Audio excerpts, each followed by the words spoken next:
while you're eating out, she's scavenging for food.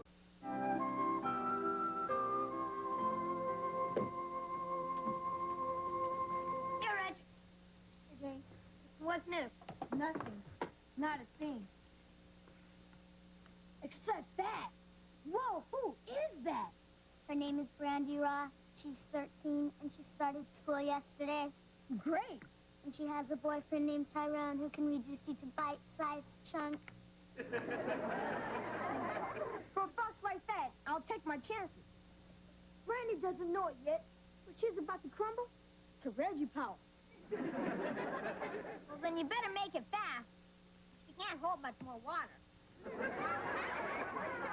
My motto is wrap 'em and trap 'em. I'm just gonna slide up to her and say, hey, little mama, don't be a fool. Stick with Reg, 'cause I'm smooth and cool. Watch this. Hey, little mama. Yes? Are you okay? Come back when you learn how to talk. See ya.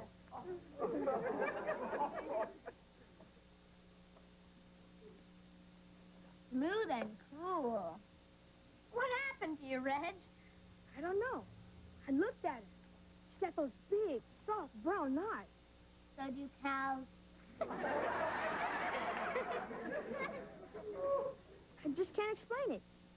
It's like something suddenly took my breath away. Maybe your shorts are too tight.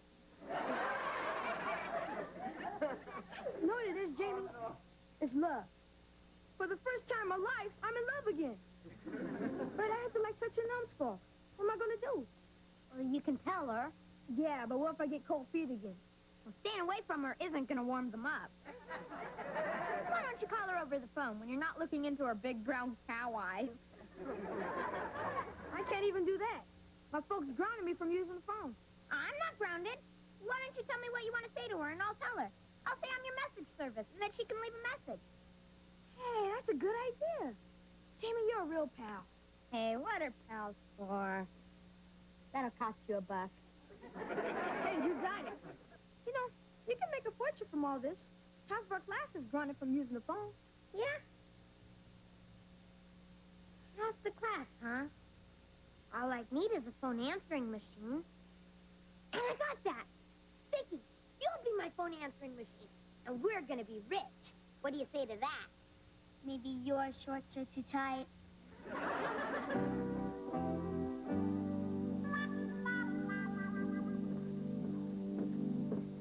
The laundry is put away. Oh, thanks, Vicky. Oh, there.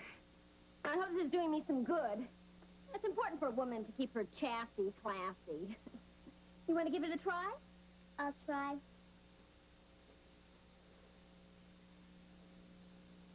It's not moving. Oh, you have to jump up and down, Vicky. Jump up and down.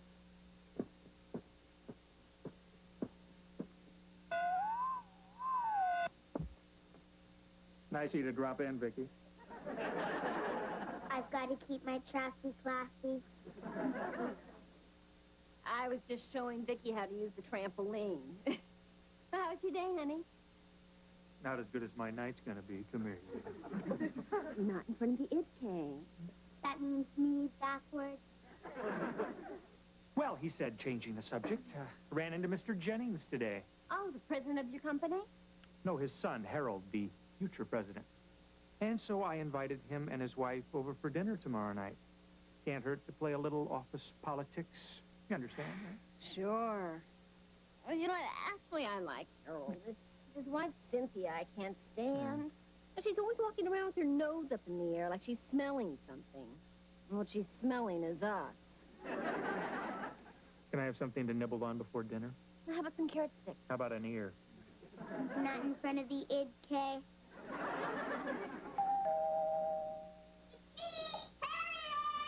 Vicky, could you get that, please? Hi, Vicky. Where's Jamie? He's in his room doing his homework. Oh, well, I won't disturb him. Give him this book for me, please. Cyrano de Bergerac.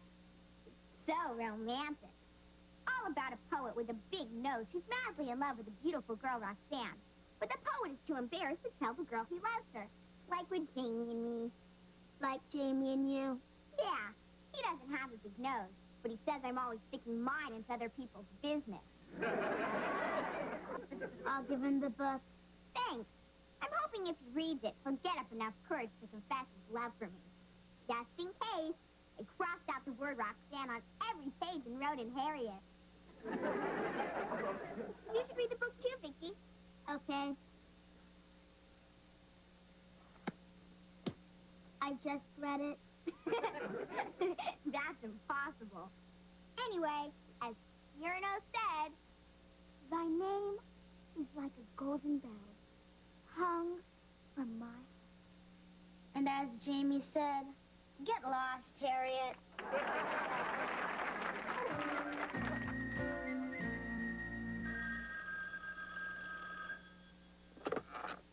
Jamie's message service. Please leave your message at the sound of the beep. This is fantastic. We've already made $6 just from the 7th grade alone. If this keeps up, I'll be able to buy the 7th grade. You can play back that last message, Vicky.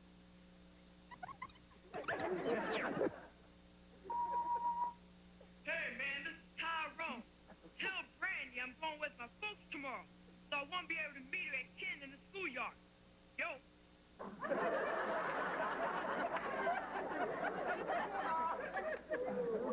Hey, that gives me an idea, Vicky.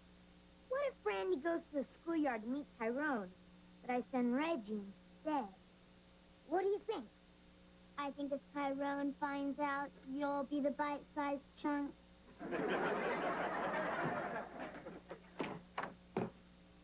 Oh, hi, honey. Joni, what's going on? I've been trying to phone you for over an hour, and the line's been busy.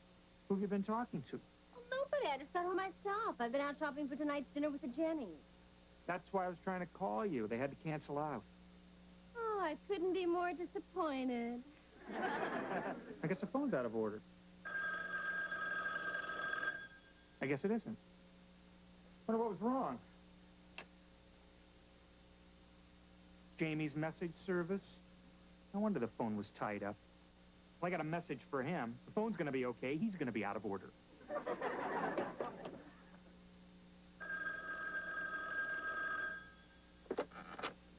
Jamie's message service. Please leave your message at the sound of the beep. It's the Lawson's answering machine. Well, leave a message, Harold. Surely you can handle that without my help. Right. Hello, Ted. This is Harold Jennings. It looks like Cynthia and I can make dinner tonight after all. We'll be over at 7. Say goodbye, Harold. Goodbye, Harold. I mean, Ted, we're looking forward to it. We didn't have to say we were looking forward to it, Harold. We don't want them to start thinking they're our equals. I like Ted and Joan. And so do I, after a fashion. But always remember that you are the boss. You are the man in charge. Say it, Harold. I am the man in charge. Good. Now go finish ironing my blouse. Okay, Vicky, you can play back that last Hey. message. What's all this about Jamie's message service? Oh, hi, Dad. It's our new business. We take messages for the kids who are grounded from using the phone. Want to leave a message? It'll cost you $1. Jamie, you tied up the phone for over an hour. What if there was an emergency? And don't you realize you're helping these kids disobey their parents? Really? Now that you put it that way. Maybe I'm not charging enough. You're not going to be charging them anything. You're out of business and you're grounded from using the phone until further notice. But, Dad... No buts if you want to save yours. And Vicky, I don't want you taking or playing back any more messages. In fact, erase all those messages from your bubble memory module. Oh, wait, Vicky. A new message just came in, Dad. I don't know who it was. I don't care if it was E.T. phoning home. Forget it, Vicky. Vicky, just between us, who was that last message from? I forgot. On the next Home Improvement, what was supposed to be the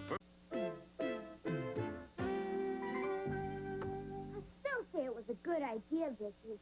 But I guess we're out of the phone business for good. I loved you ever since one night when a voice that I never would have known under my window breathed just so to me.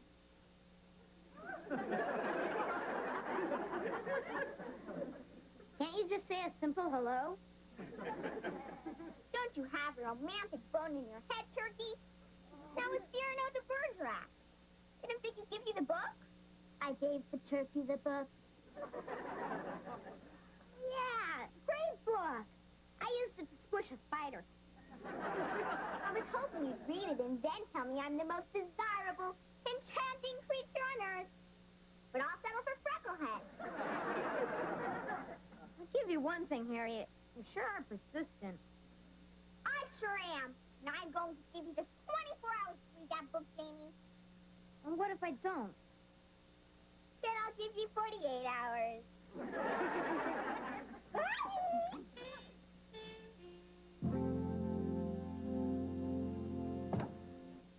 And voila, les spécialités de la maison, pepperoni pizza.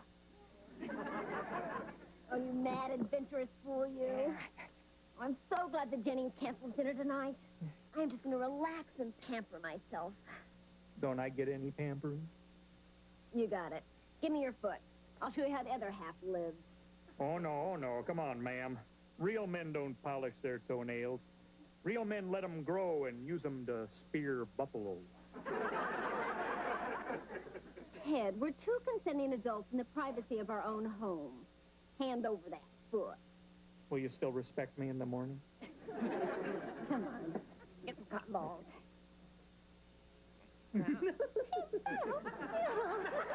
It tickles. Honey, I want to ask you something. Do you think that I'd look good as a redhead?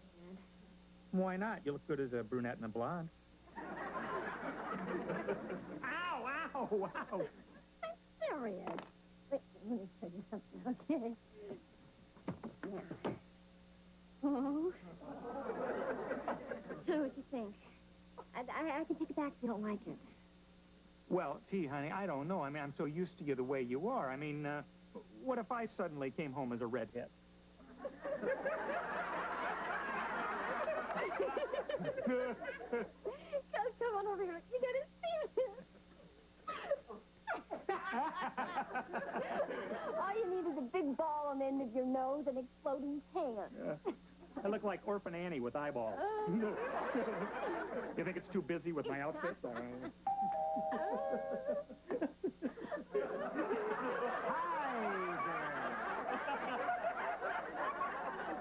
and Mrs. Jennings, We weren't expecting you. Who were you expecting? Daddy Warbucks? oh, yeah, I'm sorry, Deborah. Please, come in. Didn't you get my message? I left it on your answering machine. Answering machine? Vicky. What is that odor? Do you use a garlic deodorant? It's pizza. Pizza! Oh, I love pizza! What kind is it? Oh, it's pepperoni. Go ahead and have some. Oh, I can't. Cynthia won't let me eat any food that ends with oni. Harold, you know I hate to see cheese dangling from the end of your nose. Obviously, there's been a mix-up about this evening. Yeah, listen, why don't we, we'll go change and we'll take you out to dinner, okay? Ted and I, we were just relaxing and having some fun. Yeah, you know. Well, I'm sure that you two do the same. Never. Just once, though, I like to kick off my shoes like you, Ted, and put my feet up and bite into a great big pizza. Harold, control yourself. Where do you get these stinky ideas? For once, Cynthia, I don't want to control myself. I want some pizza. Harold, if you touch that box, I'm leaving.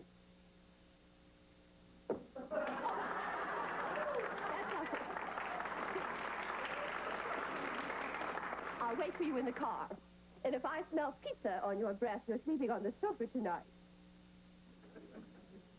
Quick, let's have some pizza. Help yourself here. I'm really sorry about this, Harold. Ooh, quite all right. Don't worry about it. Mmm, heaven. makes the whole evening worthwhile. Don't you want some more? No, just enough to keep me on the sofa. Thanks for everything. Harold, are you coming or not? Can I use some of your cotton balls, please? For your toes? Harold! No, for my ears.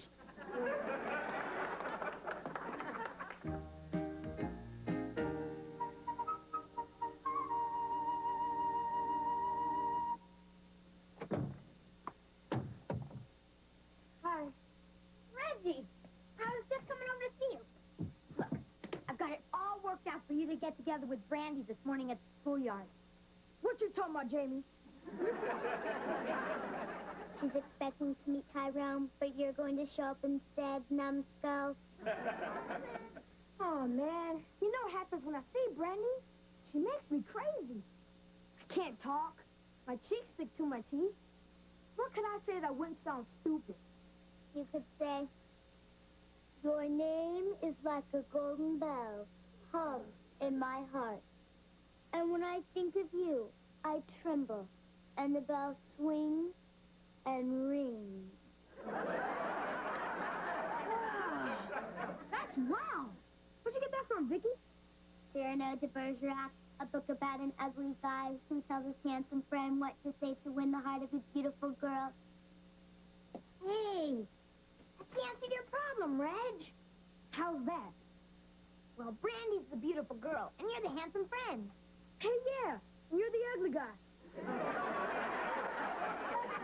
So what's the plan? Well, I haven't read the book, but Vicky has. She'll be Cyrano and tell you what to say. Right, Vicky? What'd you talk about, Jimmy? And we'll be hiding right here, Reg. So if you get into trouble, come on over to the drinking fountain for a drink. Vicky will tell you what to say. Okay. What do I say first, Vicky? A kiss, the word is sweet. What will the deed be? A kiss. The word is sweet. What would the deed be? Are your lips afraid, even of its burning name? Are your lips afraid, even of its burning name? Got it. There she is. Go get it, pal. Oh, hi. You're the one with the speech problem? What do you want? Your deed is sweet, and don't be afraid to burn your lips. What? I need some water. I blew it. I heard. Vicky, give him another line. Shall my eyes sink beside of you like wine, with a look that is a kiss? Got it. Are you okay? What were you saying? I've got wine in my eyes and at the sight of you, and kiss my drink.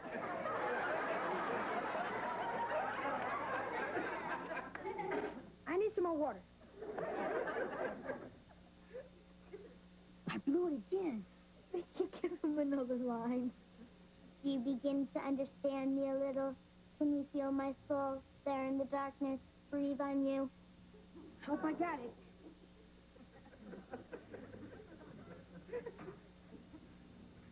Do you mind telling me what is going on? Brandy, did you begin to understand me a little? Can I breathe on your soul while you feel me in the darkness?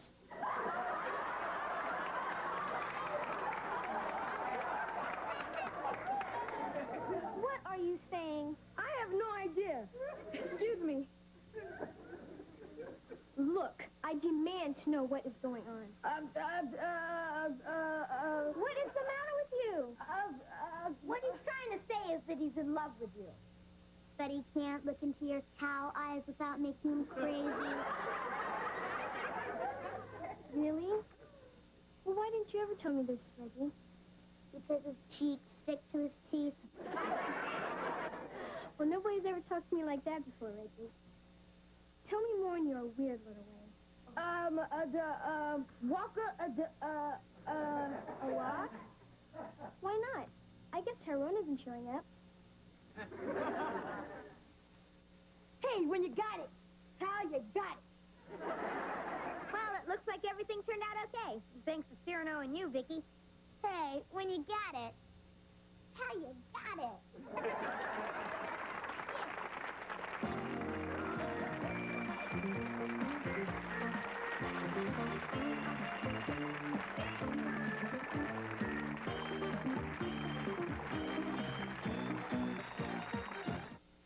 Airlines International gives you great... She's a small wonder, pretty and bright with soft curls. She's a small wonder, a girl unlike other girls. She's a miracle, and I grant you, she'll enchant you at first sight. She's a small wonder, and she'll make your heart take flight. She's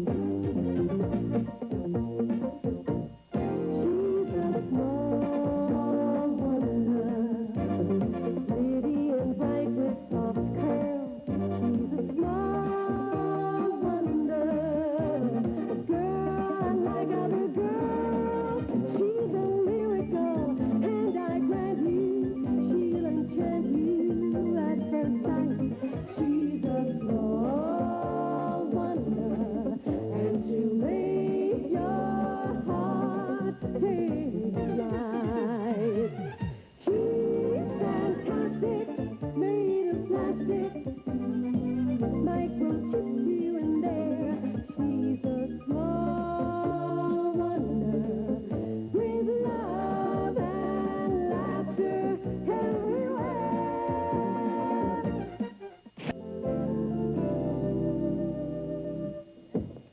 Morning. Joan, what are you doing? What does it look like? Painting the battleship. Well, Joni, don't you remember?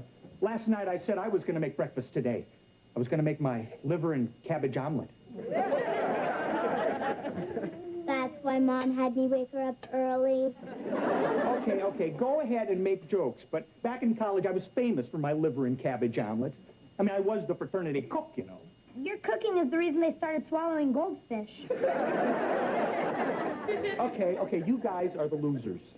Oh, speaking of college, Joni, you'll never guess who I ran into yesterday who just happened to be passing through town. Benny Gross. Benny Gross. Oh, no, not that awful fraternity brother of yours. Yep. The same Benny Gross that wrote that sleazy gossip column in the college newspaper. Oh, just thinking about him makes me want to bathe. He gave me one of his big bear hugs, and I wanted to walk through a car wash.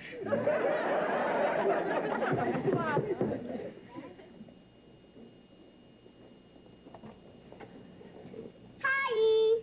Hi! Vicky, I need to talk to you. OPGS. What's OPGS?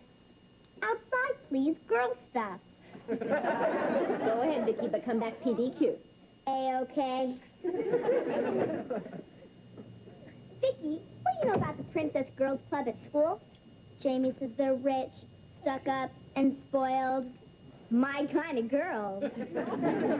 I overheard them say they were going to ask you to join, because you're the smartest girl in school and the best cheerleader. But I'm not rich, stuck up, and spoiled. No problem. You can be taught how to act like that by an expert. Me! Now, remember what I taught you, Vicky. When dealing with the princesses, the snootier you are, the better. The snootier, the better.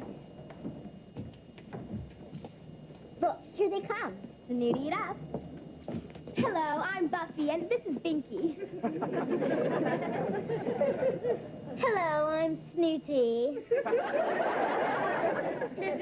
Hi, I'm Harriet.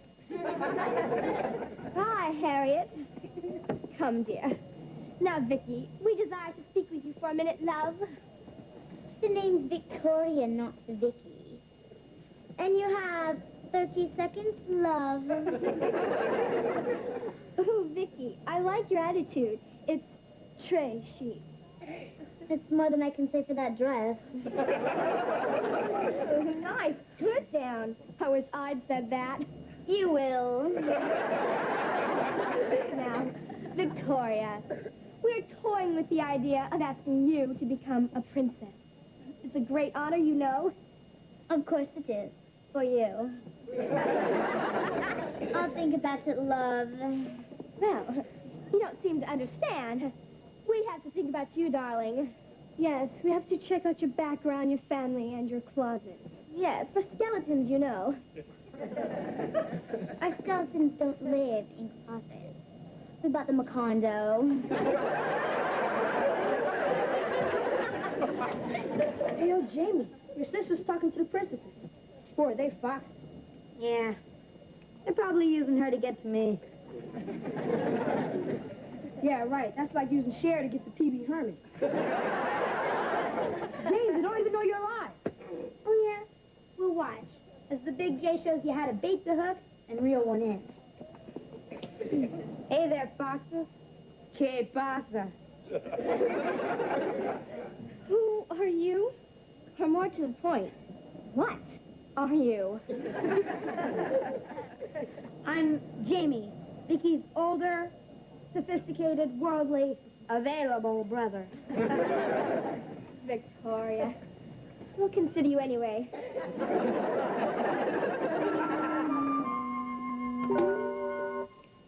Oh, hi. Would you give me a hand watering these plants, Vicky? Joan, darling. The name is Victoria, and I don't do menial tasks. What? That's why we have hired servants. Well, we don't happen to have any hired servants. Then hire some. Oh, hi. What's up? Ask Queen Victoria. Who? You better take a look at Vicky. She's acting very peculiar. In a minute, honey. Would you believe... Theodore, darling, would you be a love and inform the kitchen staff to serve me a light repast in my boudoir? Well, hold it, Queenie. Yes, Daddy, dearest. Well, apparently somebody reprogrammed her. She's having a circuit malfunction. Turn around, Vicky. As you wish, Peter. Well, as I started to say, honey, would you believe that sleazeball Benny Gross phoned me at work today? How he tracked me down, I will never know. Well, you didn't ask him over. Are you kidding? I just gave him the old, let's get together sometime, and then I hung up, right? Oh, good. That'll save us from having the house fumigated. Hey, anybody home?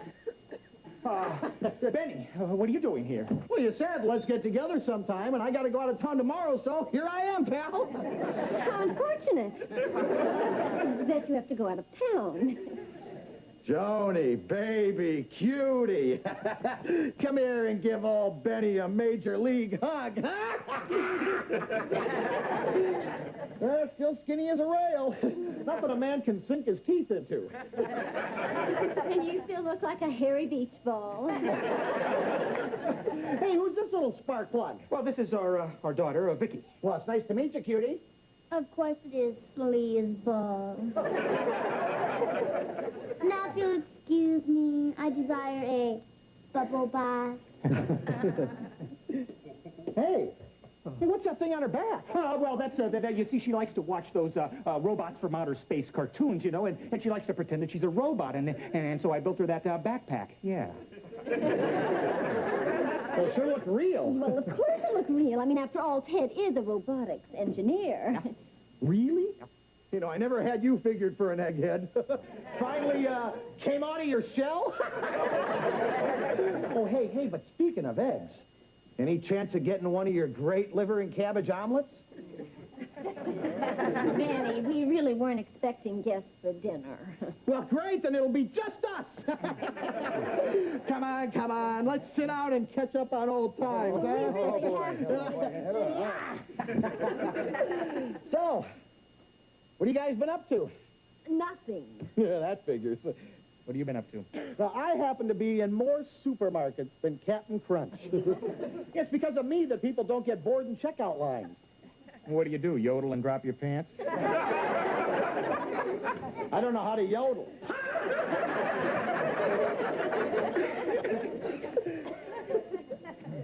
No, you know those gossip papers they sell on the checkout lines? Well, I am the ace reporter for the National Tattletale. You're kidding. Hey, if I'm lying, I'm dying. Well, wait a minute, Benny. You mean you write those stories like the ghost of Elvis cured my baldness? That was one of my best. But it couldn't compare with my Nebraska wiped out by mayonnaise famine. Or my Siamese twins win doubles title in tennis tournament. You actually wrote those stupid stories? You actually read them? Well, I was a very long line, and I had more than 10 items. Benny, where do you get all these strange ideas? Oh, any place. Well, look, like you've just given me a great idea for a story. We have what? Yeah, it's about a story about a robotics engineer who builds a robot and passes her off as his human daughter. What? Come on, Benny, that's absurd. I mean, that kind of technology is years away. I mean, see, it's absolutely impossible. Yeah, I suppose you're right. Yeah, the only paper that'd print that drivel would be our competitor, the Public People Peeper. Yeah. They'll print anything. Oh, but not me. It's nice to know you have such high standards. Oh, you said the S word. I'll start dinner. Ted, would you get the large serving platter down for me, please? Yeah, sure, honey. Try to make yourself at home, Benny. Hey, take your time, take your time. Oh, sure is a nice place you got here, pal. Guess the nerds wind up with all the bucks.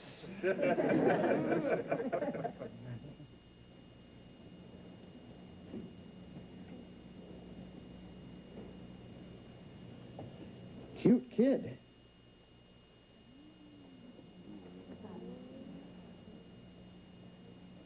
Nice frame.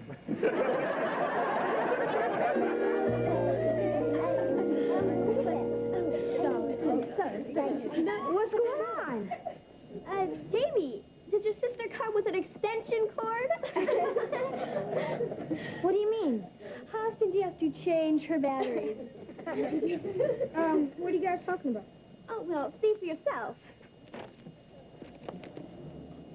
Oh, no. Hey, man, what's up?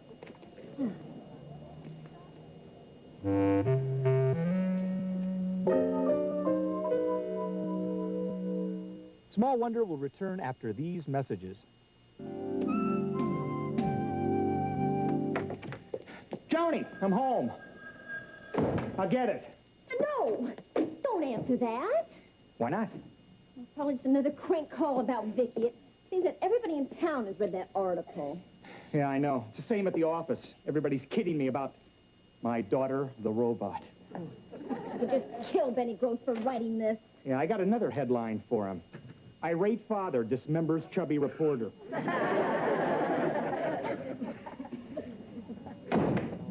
Hi. Jamie, what happened to you? I got into a fight about someone making fun of Vicky. Who? The 8th grade. Oh, Jamie. Kids can be so cruel when they think somebody's different. In fact, I know some adults who aren't much better. Unfortunately for Vicky, a robot can't have any feelings about the whole thing. Hi, honey. Am I a robot? Of course you aren't, sweetheart. You're our own sweet little girl. You see, it's not possible for us to love a machine as much as we love you. We love you very much, honey. You are the dearest, most loving daughter a mother could wish for. Okay? Boy, you ask a simple question, you get a pageant. Dad, you ever gonna tell her she's a robot? I can't, Jamie. You see, she's programmed to think that she's a real little girl, so I can see how close to a human she can get. Another crank call. No!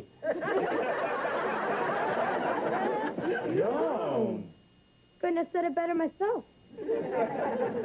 Ted, somehow you've got to put a stop to this. Yeah, and fast. I mean, what if somebody believes that article and decides to investigate Vicky? What can you do? Well, the only way out is to prove that Vicky isn't a robot. I think there's a tiny flaw in your logic. She is a robot. Right. And if people read one paper and believe that, maybe they'll read another paper and believe that she's human. What paper's that? Benny's rival paper. You know, the one that he said would print anything. Oh, right, the Public People Peeper. Yes, information. Can I have the number for the Public People Peeper paper, please? No, I'm afraid I can't repeat that.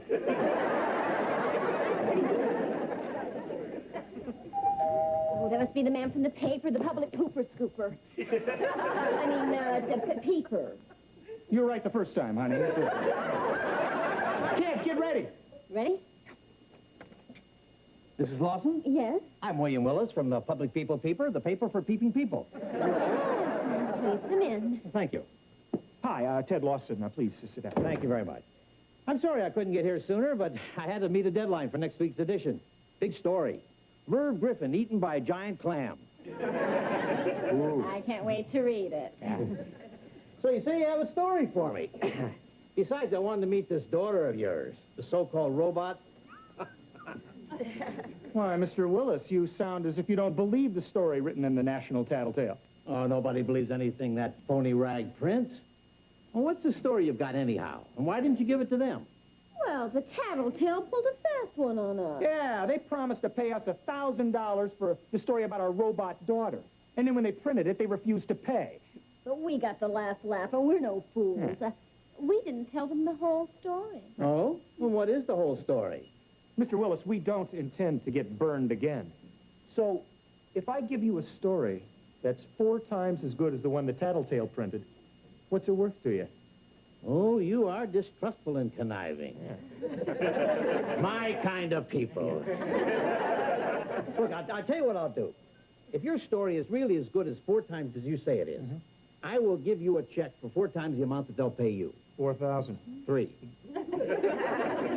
All right, it's a deal. Well, what's the story already? Well, we told the Tattletale about our robot daughter, but we didn't tell them about our other special children. Oh? What's so special about them? They're robots, too. A whole family of robots? Come on, give me a break. All right, Mr. Willis. Would you like to meet them? More than the Tooth Fairy. Okay, you already met our robot daughter, Vicky. Vicky, come out here, please. Say hello, Vicky. Hello, human. I'd like you to meet our other robot daughter. Say hello, Harriet. Hello, human.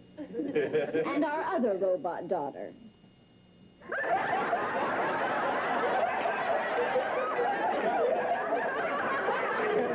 Say hello to Mina.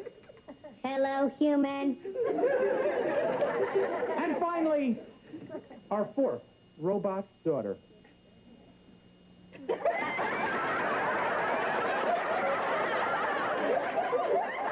Say hello, Regina. What's happening, human?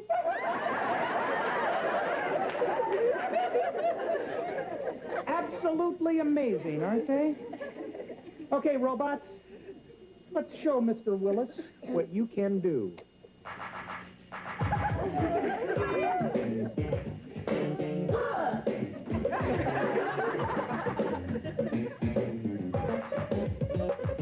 My name is Vicky, you read about me, and I'm a robot, as you can see.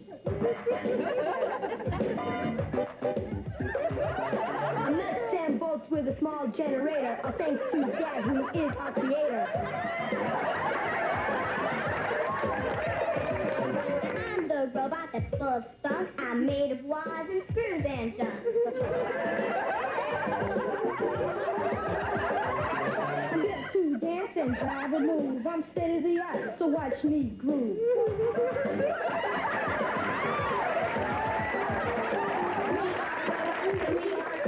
We don't need food, we don't need school, and sleep for us is way overrated because our circuits are integrated.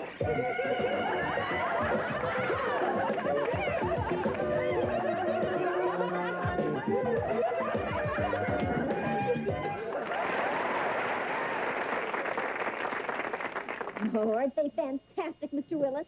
Front page stuff, huh? Hey, I wasn't born yesterday. Robots can't sing and dance like that. What's that you say? Not satisfied. Want more for your money? You got it. Robots, take your positions.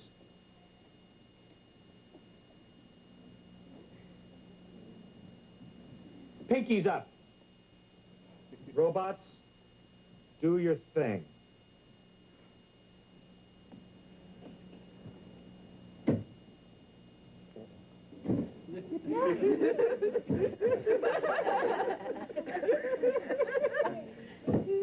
It's incredible. Well, admit it, Mr. Willis. No human kids could do that. You're right. Rawson, you've just knocked Merv and his giant clam off the front page. The headline's now going to read, Engineer builds 4 robot children. Well, that's terrific. Okay, robots, drop the sofa. Drop the sofa.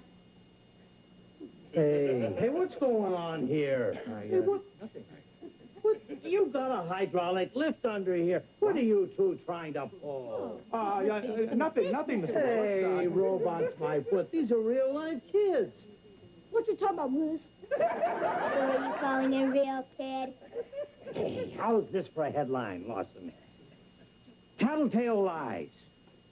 Robot daughter is a real little girl.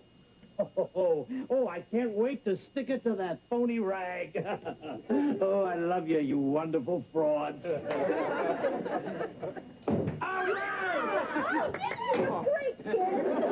And now our problem is finally solved. You know something, Jamie? What's that? You look kind of cute in that dress. You're like a fowlette. Boy, you touch me and I hit you with my purse.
Drop slime bombs on Earth. Watch what happens. Thanks, I needed that. I can't help it, Jamie. Science fiction movies really scare me. Well, this part's even more scary. Watch what happens now.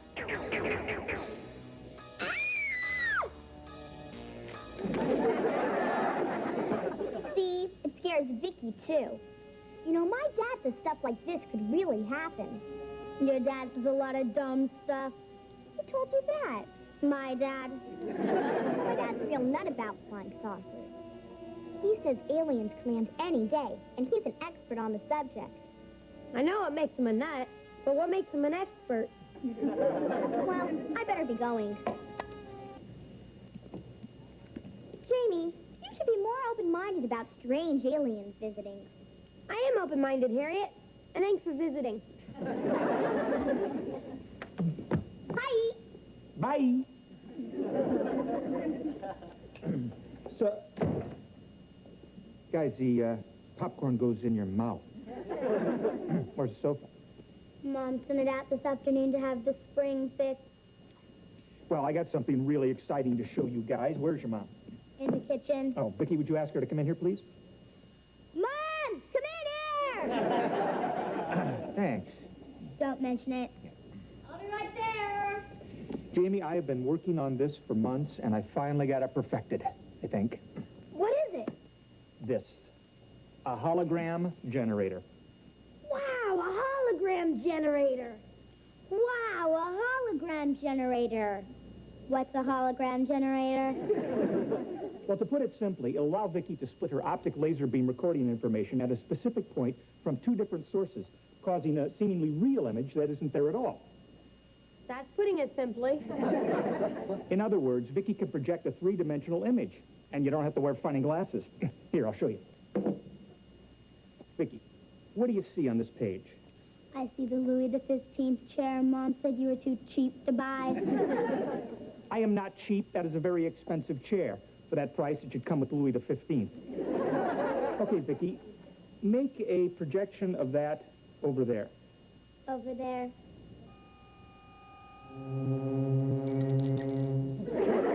It's incredible! Hi, honey. Oh, the Louis XV chair I wanted. Wonderful, extravagant man. Oh, no, it's...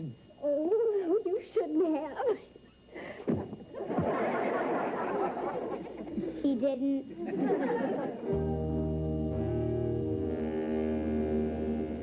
Vicky, we're gonna have a little fun with your new hologram generator. Can you make anything appear? Anything I've seen? Hi, Loverlump. Can I come over? No, Harriet. I'll be right there. I got an idea, Vicky. Can you make a hologram of that flying saucer we saw on TV last night? Yes, Loverlump. Okay, when I give you the signal like this, I want you to make it appear over the yard. And make the sound, too. We're gonna play a trick on Harriet. Yeah. Hi, Vicky. Hi, Cuddle Bunny. Hi, Harriet. I'm glad you're here. You are? Why? Well, we're neighbors, and neighbors should be friendly.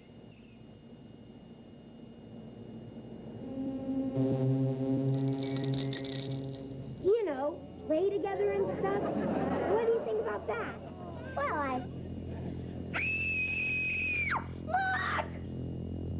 Wow, a little flying saucer. Wow, a little flying saucer. Harriet, was that you that screamed?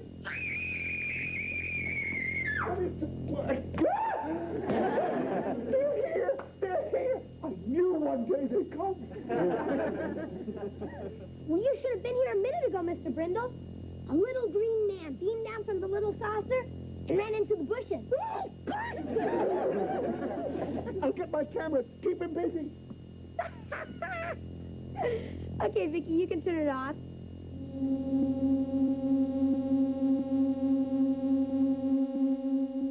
Boy, I sure burned their buns on that one. Hi. Hi, honey. How was work? Terrific. I'm going to present my hologram generator to the board of directors tomorrow. But how can you have Vicky do that? They'll find out she's a robot. No, honey, not with Vicky. I've got another projection system. You should really wow them. Maybe even get me a promotion. But the best part is, Brandon Brendel won't be able to steal my idea this time. See, I built this thing right under his nose at the office, and he doesn't suspect a thing. Are you sure? What do you mean? He's out there sneaking around in our I backyard. knew it. I wonder what he's doing out there. He must be snooping around trying to find out about my generator. Looking for something, Brandon? Maybe this is fantastic. Did you see it? See what? The flying saucer. Flying saucer. It was hovering right over your yard. And a little green man got out and ran into the bushes. Little green man. Are you sure it wasn't the Johnson's dog? Sometimes they dress him in funny clothes. It couldn't have been a dog the saucer wasn't hearing. When it comes back, I'm going to be ready for it.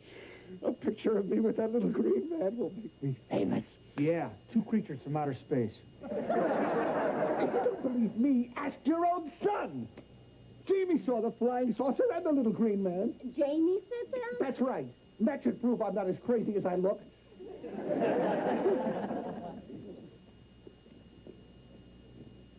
Well, what do you think, Ted? I think I smell a little teenage rat at the bottom of this.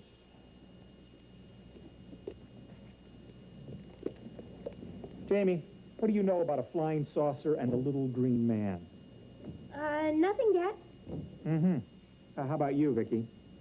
If you mean the little flying saucer with the flashing lights and the little windows, I didn't see it. All right, Jamie, let's hear all about it. Well, I told Vicky to make a flying saucer using her hologram thing. Played a trick on Harriet. By accident, Mr. Brindle saw it, too. Jamie, do you know what you've done? Now Brandon thinks there's a little green man running around here, and he's going to keep on snooping. And he just might stumble on your dad's new project. Can't we just tell Mr. Brindle there is no little green man? It would do any good. He's already seen the flying saucer. Yeah. And now we're going to have to arrange for him to see the little green man, too. Are you serious? I sure am. And as soon as he sees it, we'll have it zoom off into space forever.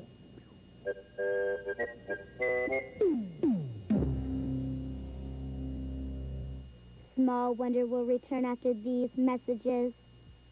Boy, when I phoned Brandon and told him the little green man and the flying saucer were back, his scream almost broke my eardrum. Do you really think he's going to buy this? Well, you sure bought it when Vicky did her hologram trick and made the flying saucer appear the first time. Yeah, and if he thinks the little green man's gone forever, then maybe he'll stop snooping around here. And he won't accidentally discover my project. Okay, Vicky, make the flying saucer appear up there. Up there. Oh, Ted, that's really fantastic. Yeah. Okay, Vicky, now the little green man over there. Teddy! Teddy, where are they? They're beautiful. Wow. It's him! Jamie, protect me!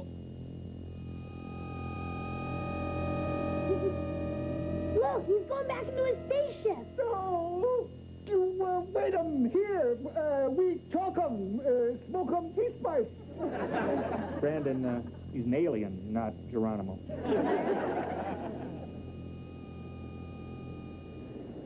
It's gone. Oh, no! I forgot my camera. Now I'll never be able to prove that I actually saw a flying saucer. Well, the important thing is that you know you made contact with an alien being. You're right. You're right. I have actually had a close encounter of the third kind. And I'm having a close encounter of the best kind.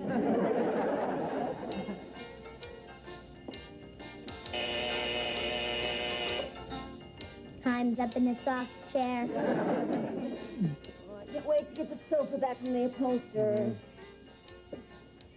Oh, I get it. Teddy, hi. There's somebody I want you to meet. This is Colonel Carl Kramer, United States Air Force. Air Force? Evening. Nice to meet you. Please, come in. I'd like you to meet, this is my wife, Hi. Joan, this is my daughter, Vicky, and this is my son, Jamie. Troopers? Hello, fly boy. So, what can we do for you, Colonel? Well, Colonel Kramer is here at my invitation to investigate my UFO sighting. Oh, well, that, I don't know what there is to investigate, Colonel. I mean, that UFO is gone. Probably halfway to the Milky Way by now. With the little green man. Well, while the supposed little green man was here, did anyone talk to him? Mr. Brindle did. Oh? What did you say? He said, no, you wait 'em, we talk 'em, we smoke 'em peace pipe. Make up your mind, Brendel. Was it a little green man or a little red man? No. It was a little green man. They'll tell you. Little green man.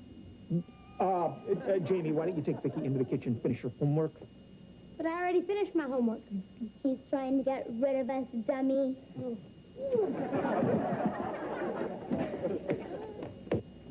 Yeah.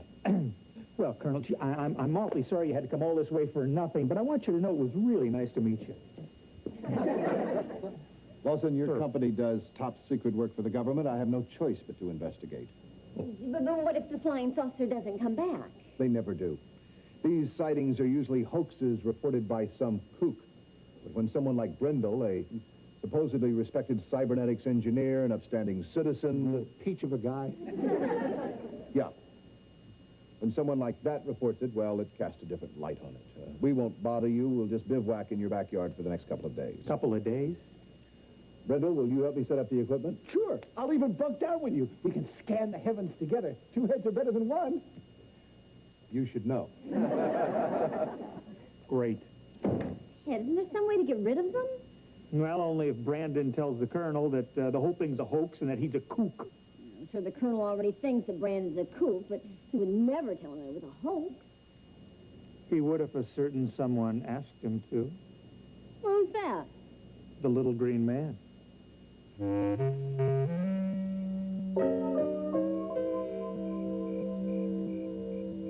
You know, Colonel, I finally figured out why the Martians keep coming back to our planet. You want to know why? I'm sure you're going to tell me. They come here for fish. Fish? Fish. Boiled fish, fried fish, fish on a stick, you name it. You want to know why they come here for fish? No. Because there's no water on Mars. Did you ever suppose that the reason they come is to take showers?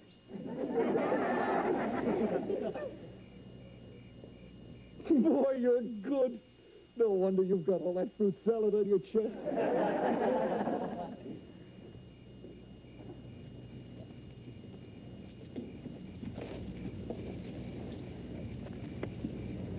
Okay, Vicky, you know what to do. You know, Colonel, it is just possible that maybe some...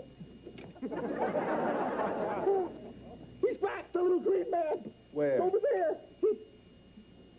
I don't see any little green man. He was standing right there, across my heart. Did he have his fishing pole with him?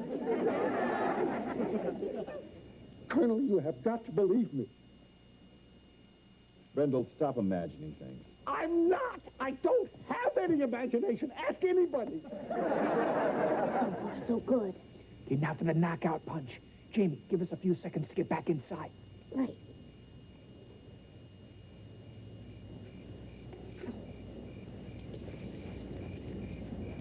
Mr. Brindle? Dad said he wanted to talk to you. It's very important. Not now, Jamie. The Colonel and I are soldiers together on this mission. It's okay, soldier. But, Colonel... Chin, hut. Left, face, forward, march. Hut, hut, hut, hut, hut, hut, hut. What a weenie. What is it, Teddy? Make it fast, huh? Oh, no. Brandon, we saw the little green man in the house. No! I just saw him outside! He spoke to us. No. Yeah. He said he wanted to speak to you. Me? What did he want? He didn't say, but it must be very important.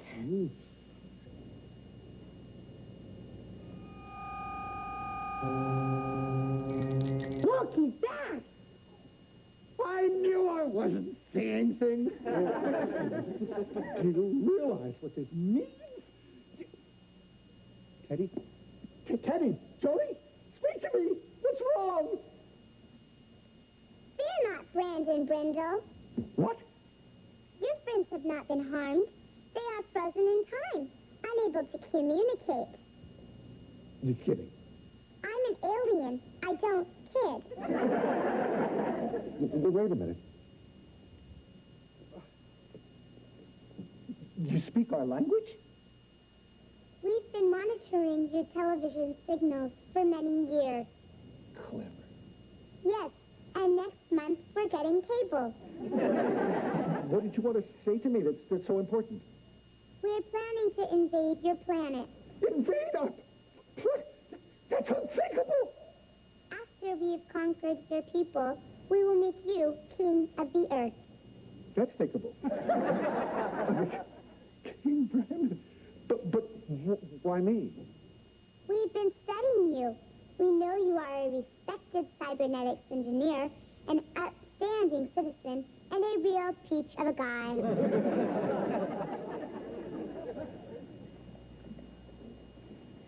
Me, Brandon Brindle, king of the earth. No one must know of our plans. You must keep this a secret from everyone, Your Majesty. I love it.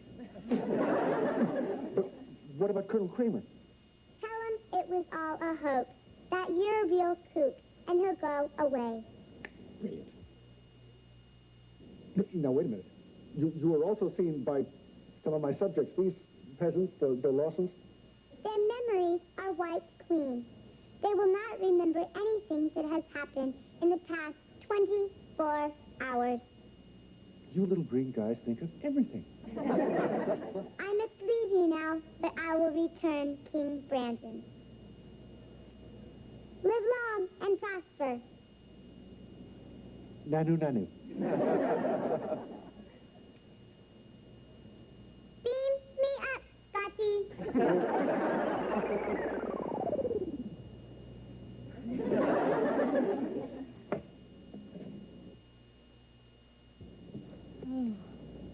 Brandon, what are you doing here? You don't know? No. Listen, tell me, you guys, any of you ever seen a little green man?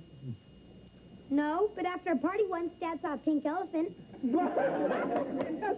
Should I get a cup of coffee? It's awfully cold outside. Who are you? What do you mean, who am I? Colonel Kramer, old buddy. Listen, you know about the flying saucer, little green man, all that stuff? You're gonna laugh when I tell you this. I made it all up. It's a hoax. You mean I'm out there freezing off my brass buttons for a hoax? I'm a kook. Ask them. Oh, he's a kook, all right. Oh, real fruitcake. His lights are on, but there's nobody home. He's a real cuckoo clock. Brindle, you could be arrested for this. The next time you want to see a creature from outer space, I have a suggestion for you. What? Look in the mirror. Brandon, what's all this about flying saucers? No time for explanations now. I have a lot of shopping to do. Where can I get a throne cheap? All right!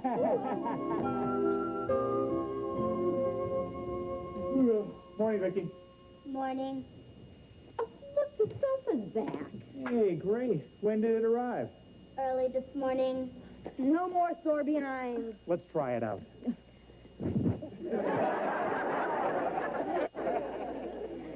I really burned your buttons on that one.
Microchips here and there. She's a small wonder. Brings love and laughter everywhere.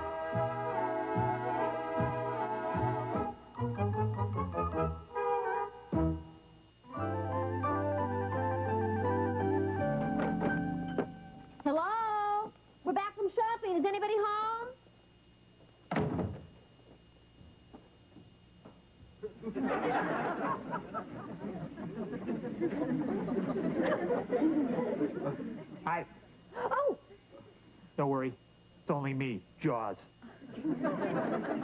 Just when I thought it was safe to go back in the water. Well, I just thought I'd check this stuff out before we go on our company convention to Bermuda. Oh, look at this. I bought the cutest swimsuit for our trip.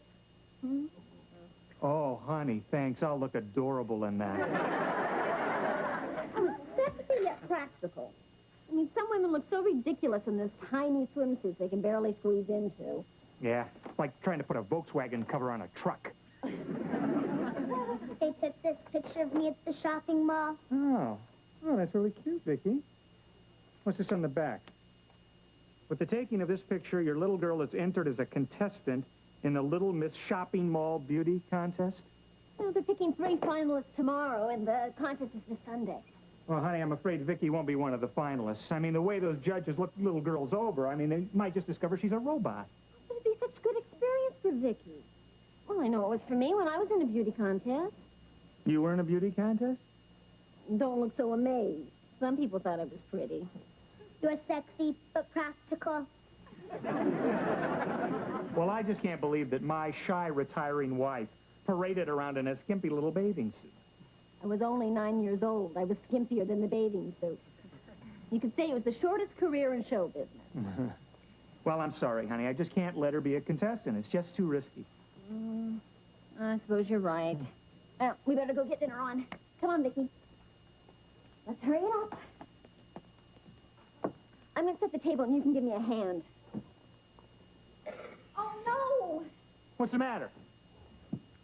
I asked Vicky to give me a hand, and she did.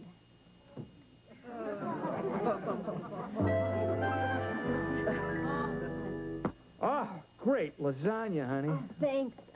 You ate too much. You probably get heartburn. Lasagna doesn't give me heartburn.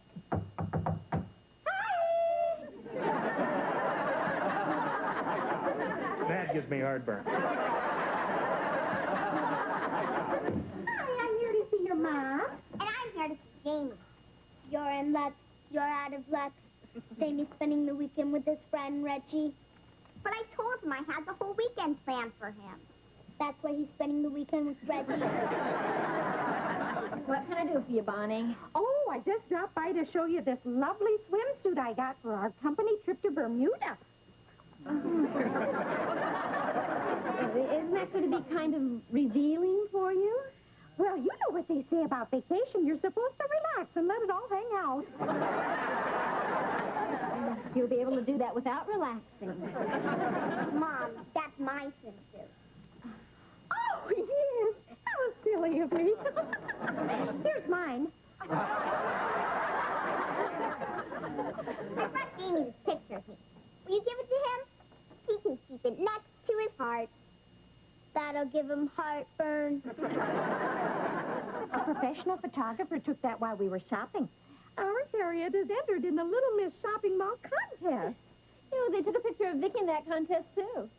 Oh, Joni, why waste your time? What, with Harriet in the contest, she doesn't have a chance. I mean, look at this gorgeous red hair as opposed to Vicky's mousy mop. Mousy mop? Well, look at this face. Smile for him, honey. Is that a winning smile? And Harriet has such presence. When she talks, people listen. Mommy. Cool it, Mommy's talking. So, if you want Vicky to learn about losing at a very tender age, go ahead and enter her in that contest. Oh, honey, show them that winner's bow that I taught you. Oh, no, honey, like this. Come, my little beauty.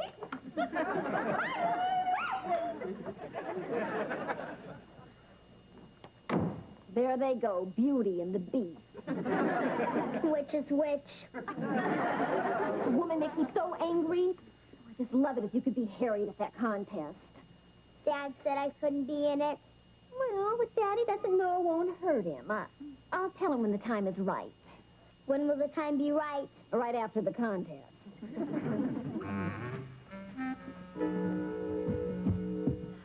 Vicky, just in case you're picked as a finalist today in that contest, I wanted to show you how to walk. I'm already programmed how to walk. No, I mean a special kind of walk that girls do in a beauty contest. Now watch. You put a book on your head like this, and then you walk so that the book doesn't fall off. Got it? Here, you give it a try.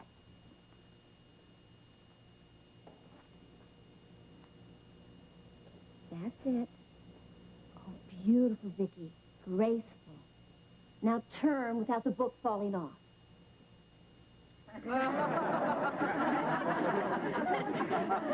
Vicky, stop. You'll screw yourself into the ground.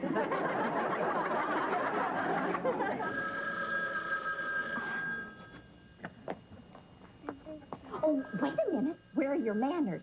Let's sneak a peek first.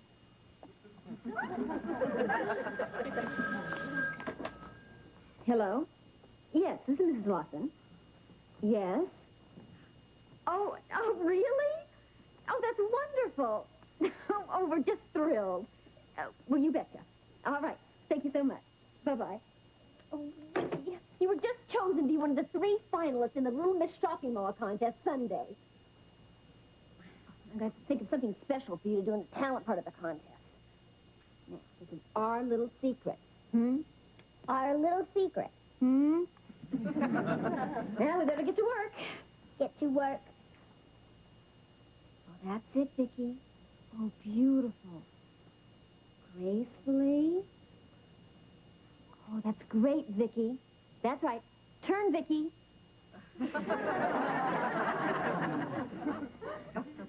Oh, are we in trouble? You can't even walk without bumping into the furniture. Mom, I'm built for speed, not accuracy. She's not gonna beat you in that contest, kiddo. You go on home and Mommy will take care of it. Oh, boy. Going to do something sneaky? Well, of course. What's a loving mother for? Sit straight back, nice and poised. Hi. Loved ones home. Stop, Vicky. What's going on?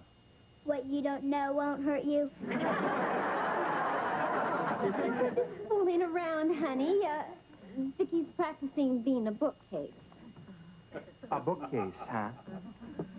Wouldn't have anything to do with that beauty contest, would it? It's our little secret. I thought so. Ted, keep an open mind. Don't say no until you've heard the news. Okay, what's the news? The people from the contest just called, and Vicky has been named one of the 3 finalists. Yeah? Now I'll say no. Go to your cabinet, Vicky. That was the shortest career in show business.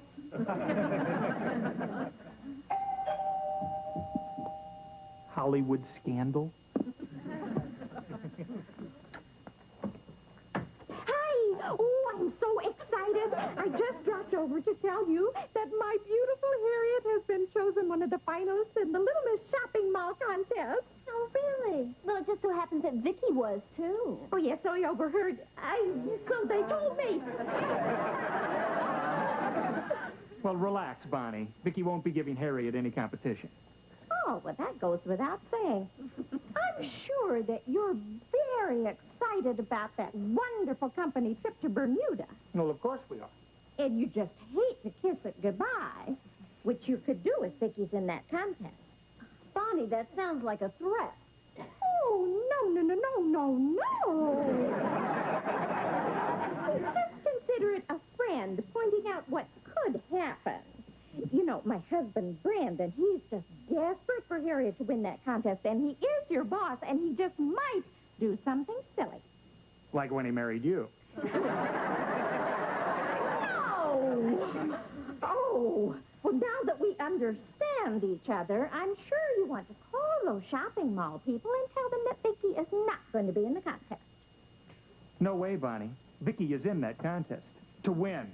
Oh, Ted! Well, I'm sure that you just might want to change your mind. Let me put it to you this way, Bonnie. No.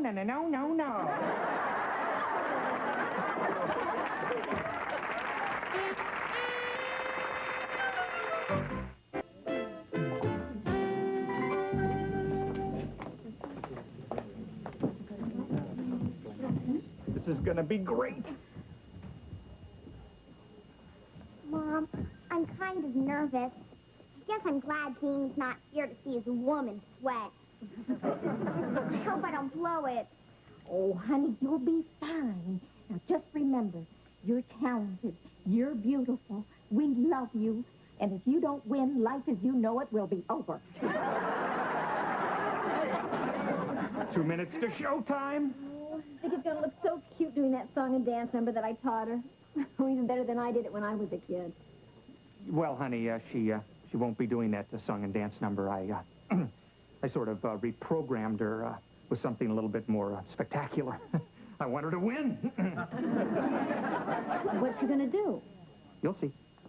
Well, I hope you've prepared your child for the agony of defeat. Well, it just so happens that we think Vicky's going to win. Oh, of course. And if I had wings, I could fly. She'd never get it off the ground. Ah,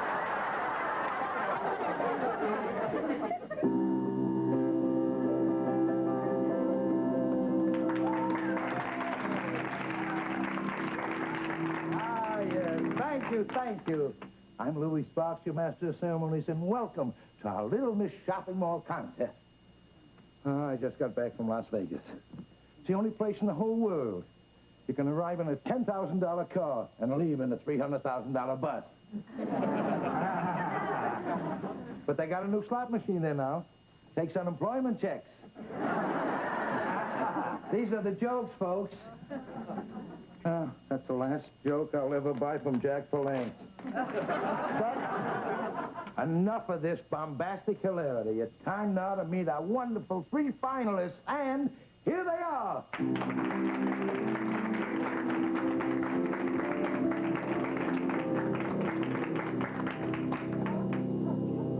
Hello, what's your name? Ellen Sue Beasley. And how old are you? I'm 12. Are you married? No, divorce.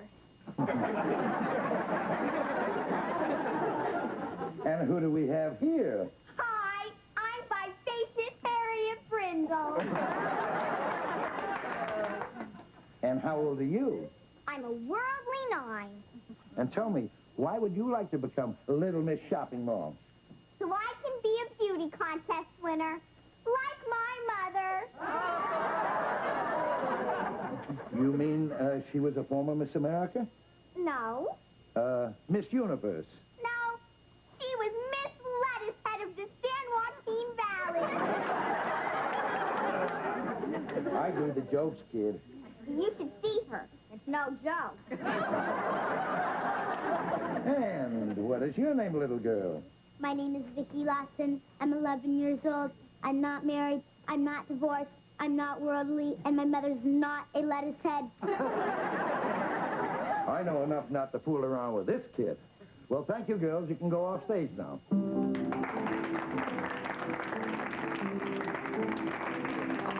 Well, comes time now for our talent competition. And leading off with a fantastic rendition of the Saints Go Marching In, Ellen Sue Beasley.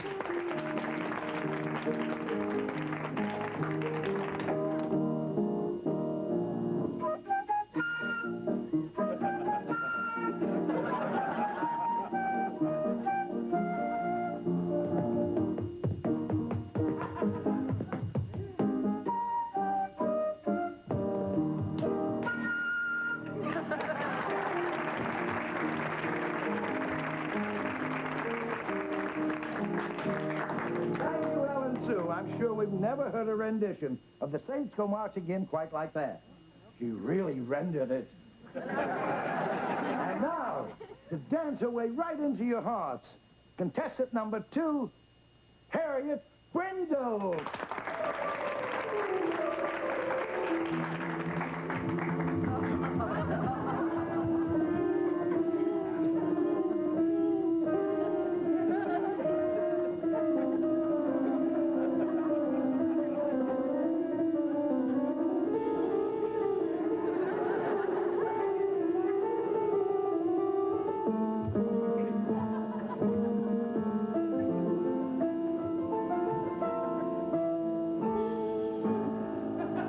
That's why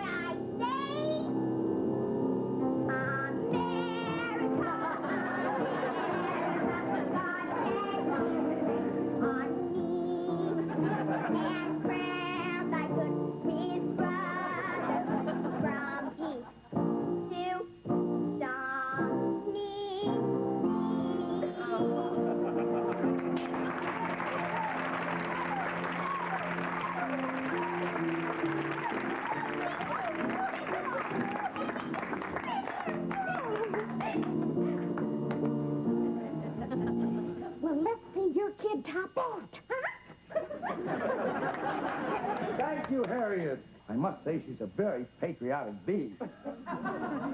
And now for our third and last contestant, the lovely, adorable Miss Vicki Lawson.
Incredible, incredible.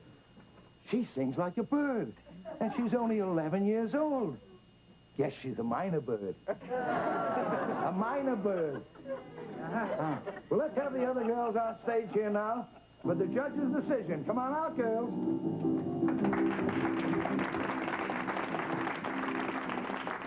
You were all wonderful girls, but unfortunately, there can only be one winner. So let's see who the judges choose. The envelope, please. And the winner of this year's Little Miss Shopping Mall contest is Ellen Sue Beasley. Ellen Sue Beasley? We'd like to congratulate Ellen Sue on her victory and also congratulate her parents who happen to be the owners of this beautiful shopping mall and also are the judges.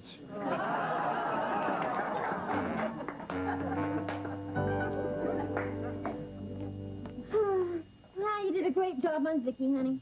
Oh, here's the paper. Thanks. It's only fitting that she didn't win. It's not fair pitting a robot against a little girl. It's not fair pitting a robot against the daughter of a shopping mall owner. Well, at least the Brindles can console themselves in Bermuda. That is great. That is just great. What's so great about the Brindles going to Bermuda? We're not.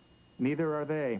Hurricane's going to hit the area. All flights in have been canceled. Yeah. Oh, that's wonderful. That Bermuda's going to be missing out on a treat. Bonnie's swimming around in that teeny-weeny bikini. That's when you thought it was safe to go back in the water?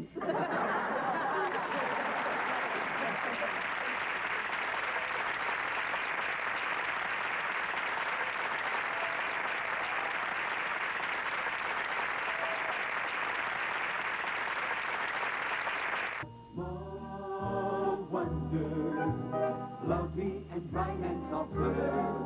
She's a small wonder, a child unlike other girls. She's a miracle, and I grant you, she'll enchant you at first sight. She's a small wonder, brings love and laughter everywhere.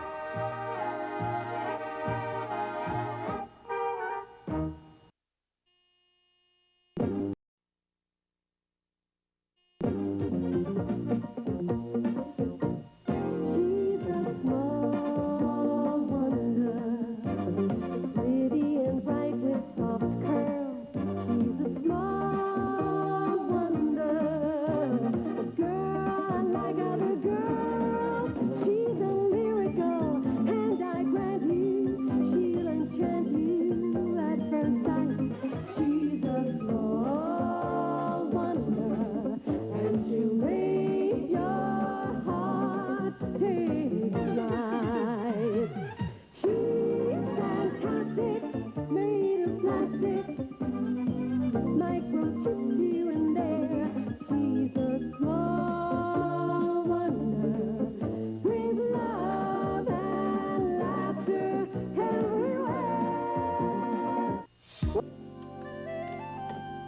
Very good, Vicky. Now that you know how to use this computer, I'm going to teach you how to use this one. Now, it works the exact same way. You just take the data and you punch it in. Punch it in. Yeah. Honey, where's Jamie? I need him to run an errand for me. Oh, I think he's out at the mailbox. What happened to your computer? Little misunderstanding, and I've got a big mouth. What have you got Vicky doing now? Oh, she's paying our bills.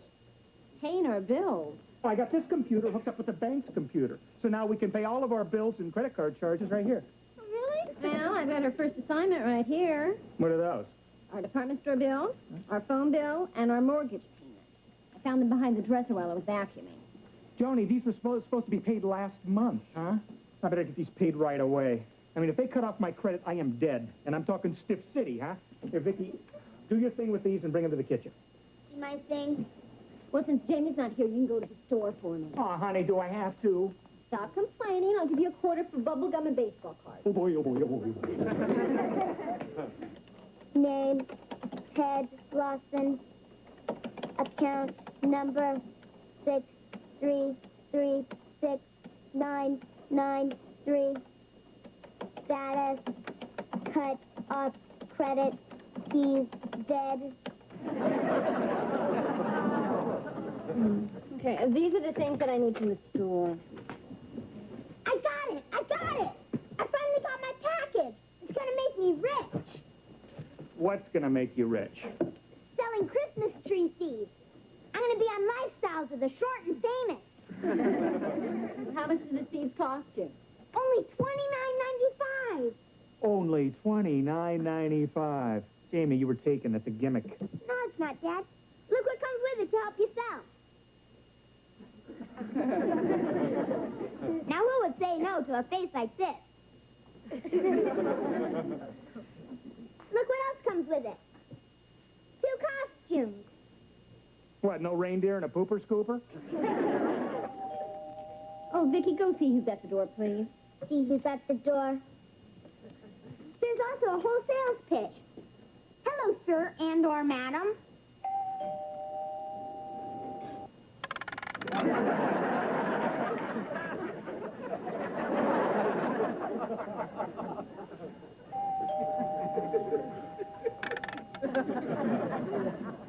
Hi, Ricky. Hi, Harriet. Would you please tell your dad that my dad wants to borrow a suitcase? He has to go on a business trip, and he's too cheap to buy one. I'll tell him. My mom's not going with him. My dad told her the climate where he's going wouldn't be so good for her. And she said when he got back, the climate wouldn't be so good for him either. And then she threw a piece of toast at him. Unfortunately, it was still in the toaster. A raisin went up his nose. Are your folks having any problems? Yes, they didn't pay their bills. What's the matter? Is Dad broke? No, he's dead. Dead? I'm talking Stiff City. Oh, no. I better go tell my folks. You poor thing, Vicky. You should be crying. Okay.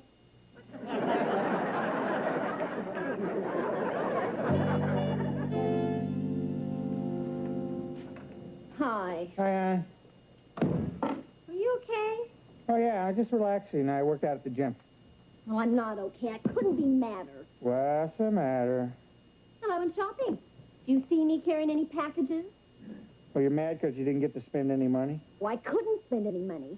When I gave the department store a credit card, they cut it in half. What? Yeah, the man at the bank said that our credit was cut off. You're kidding. Honey, it was so embarrassing. There was this little kid behind me in line that kept yelling, Mommy, Mommy, the lady's a deadbeat. Well, honey, I can't take care of it on Saturday. I'll take care of it first thing Monday morning. Ho, ho, ho! Ho, ho, ho! Merry Christmas! Merry Christmas! How do we look? Oh, Vicky's a treat. oh, adorable. You got any advice for us? Vicky, watch out for dogs. I mean advice about selling our seeds. Oh, just be charming, honey. You've got got a nice smile, use it. And if somebody gives you a bad time, don't let it bother you. Just turn the other cheek. Gotcha. Come on, Vicky. Well, good luck. Go get 'em. They're so cute. Yeah, I hope they find a couple of suckers.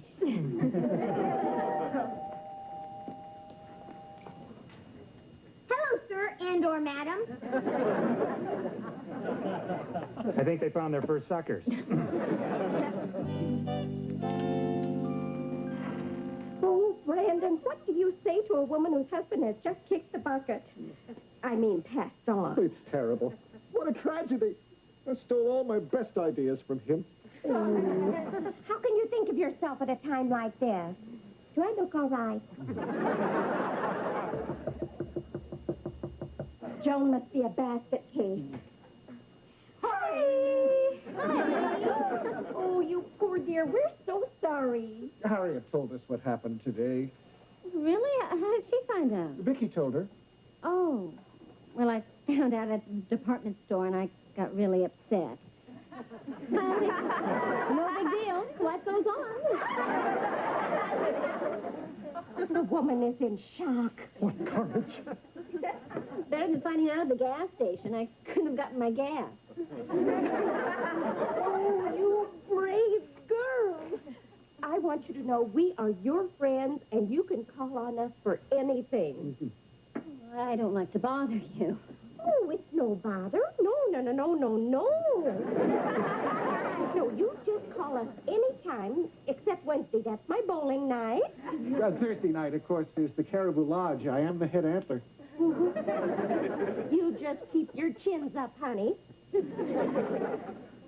Oh, wait a minute. I thought that Vicky told me that you wanted to borrow Ted's suitcase. Right.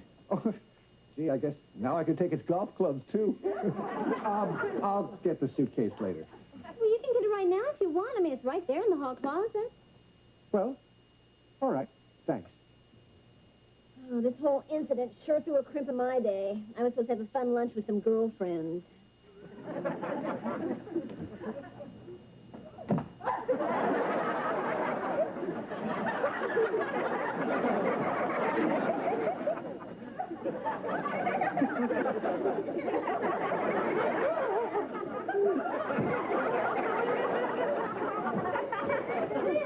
Well, what's the matter with you? You look like you saw a ghost.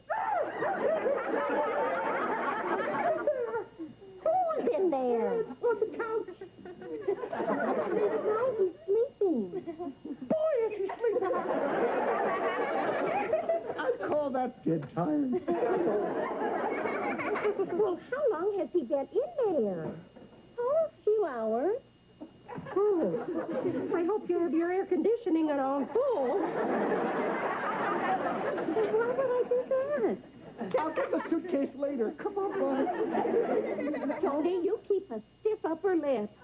Just like Ted.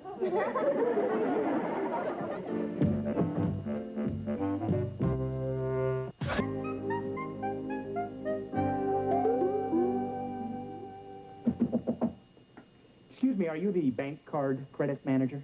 That's right. You got a minute? A minute, yes. What can I do for you? Well, I seem to have this little problem. I thought maybe you could help me out. Here's the credit card number.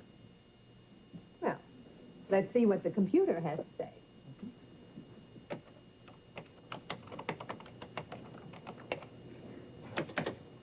Ah, here we are.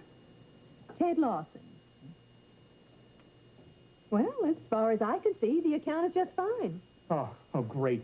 Then the credit hasn't been cut off. No. Mr. Lawson's been cut off. He's dead. Dead?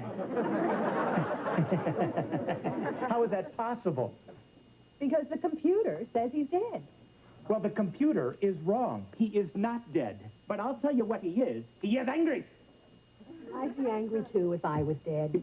I tell you, Ted Lawson is alive and breathing. See? Alive. I don't care who you are. But the computer says Ted Lawson is deceased. And once it's in the computer, there is nothing I can do about it. That is the stupidest thing I ever heard. I mean, how am I supposed to eat and shop and pay my bills? All right. Fill out this form. Well, thank goodness I finally got through to you. What is this? If you'll have your doctor sign it and send it back, I can issue a new credit card to the loved ones you've left behind. Your minute is up. I can't believe those neighbors sticking a dog on Santa Claus.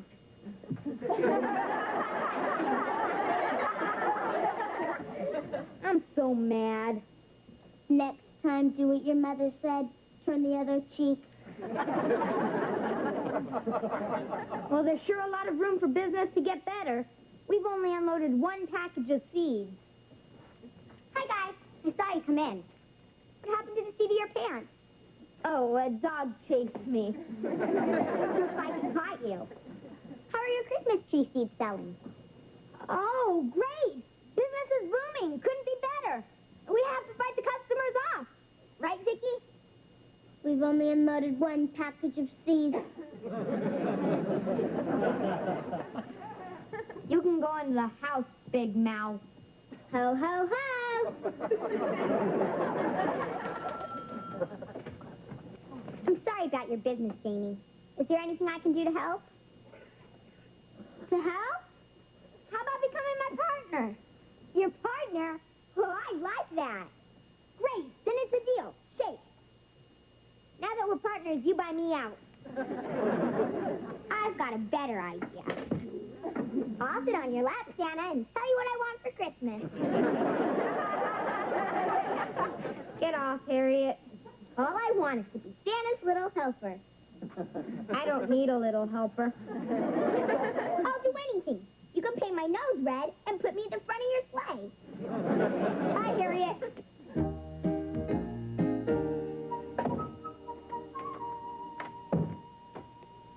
Oh, hi, honey. Oh, did you get our credit card straightened out? It's not our credit that's dead. It's me. I don't understand. Well, for some reason, everybody thinks that Ted Lawson is dead, deceased, toes up, pushing up daisies. Why would they think that? I don't know. Somehow it got into their computer, and they've notified all of our creditors. I've been on the phone all day trying to convince anyone that'll listen that I'm alive. Honey, that's ridiculous. Yeah, isn't it? I mean, last night you slept with a dead man. I know, but it's not the first time.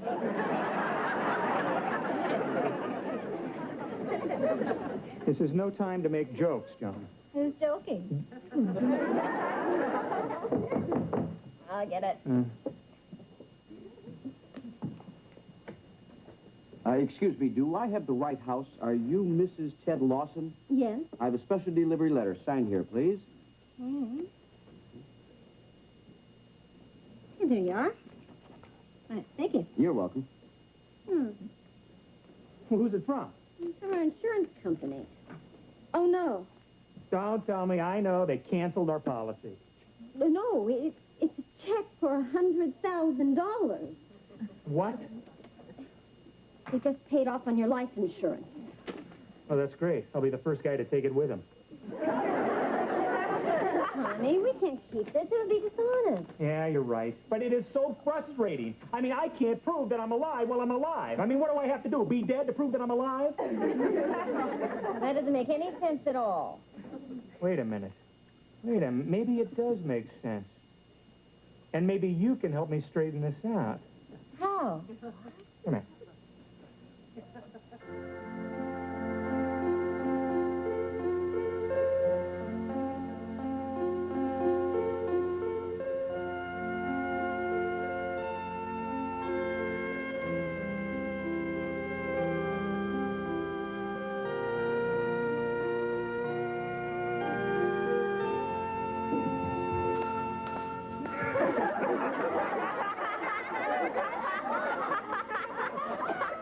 Merry Christmas! Merry Christmas! Please, folks, buy some Christmas tree seeds from the poor fatherless kids. Only $3.95 a package. Help us send our dad to Stiff City. Oh, you poor thing. I'll take one, little boy. We found the sucker. That's enough. Go to your room. But, Mom, we can make a killing.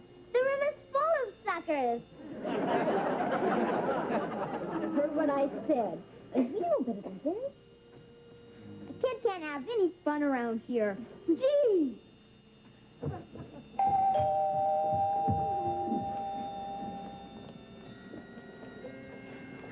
We're having a funeral. I'm sorry that we're late. It was all Brandon's fault. That's all right. See? I told you she wouldn't mind. Teddy's not going anyplace. Call this a funeral? It's not even catered. Where's the tip? He just arrived. Please take your seat. Good. Oh, Joan is so brave. I can tell she's suffering on the inside. Well, you'd be the same way if it was me instead of Ted. No, I'd pop champagne and put on a silly hat. Thank you all for coming. It was dear Ted's wish that this be a small, private ceremony with just family, friends, and creditors present, which seems only fitting since we're going to pay for all of this with a credit card. There will be no eulogy, and it was Ted's only wish that each of you pass by the casket and pay your last respects. So if you would please do that, you'll make a dead man very happy.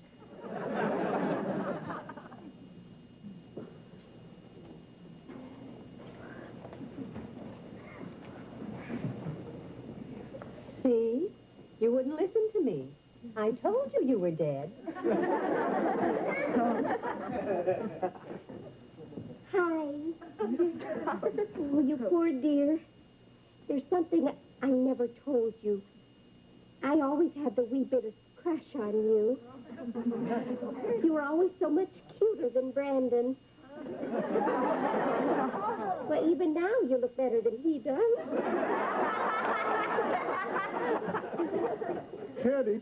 Teddy. I gotta be truthful, pal. I'm real sorry this happened, but I never liked you all that much. You were always smarter than me. Oh, except once. You remember that power saw you loaned me? It wasn't stolen from my garage. I kept it. Well, thanks for telling me. That's okay.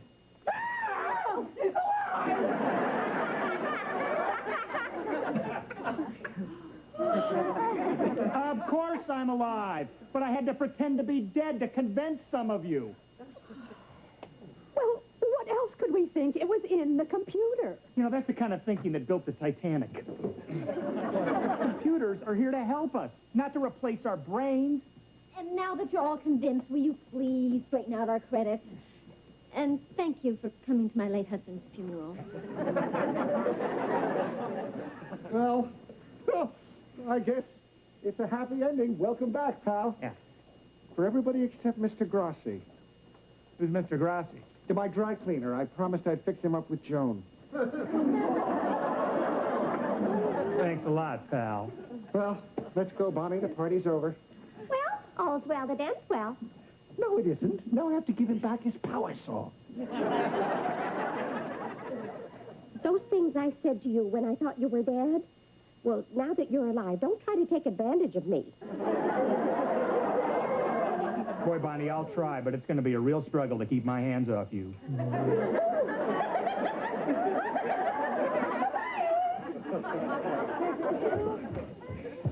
Is it all over? Boy, I hope so.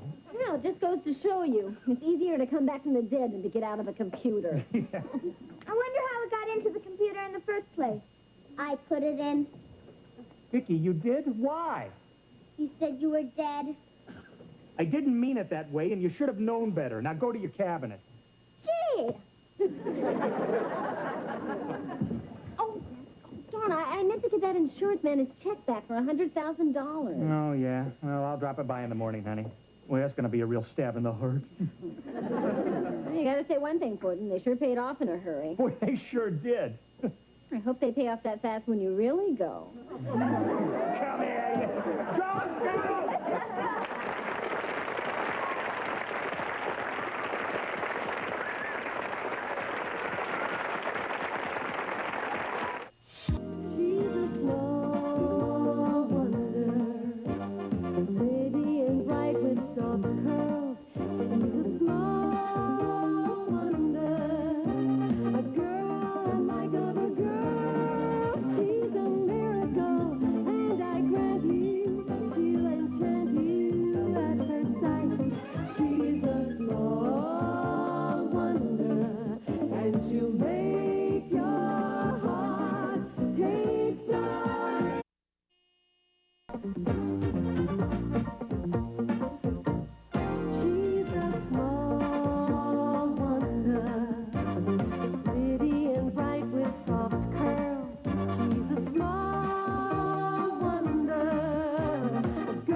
Microchipped here and there. She's a small wonder with love and laughter everywhere.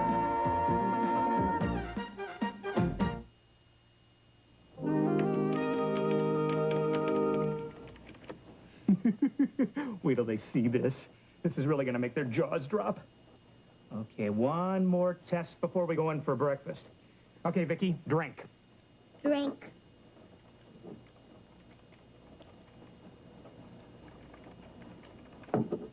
Okay, did that go down okay? It went down okay. Yeah, all right. Better fix that. Okay. Answer me again. Did that go down all right? It went down all right. Okay, good. Now let's try eating something solid.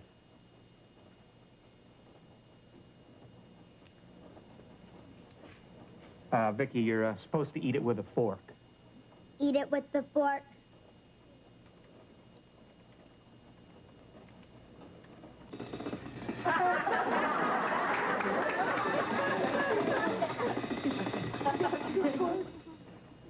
Glad I didn't use the good silver.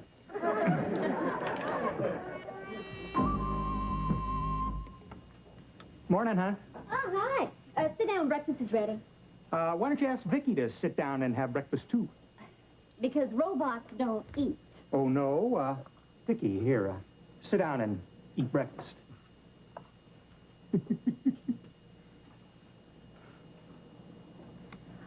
Mom! She's eating! Yeah, she can even pig out. Show him, Vicky. Pig out.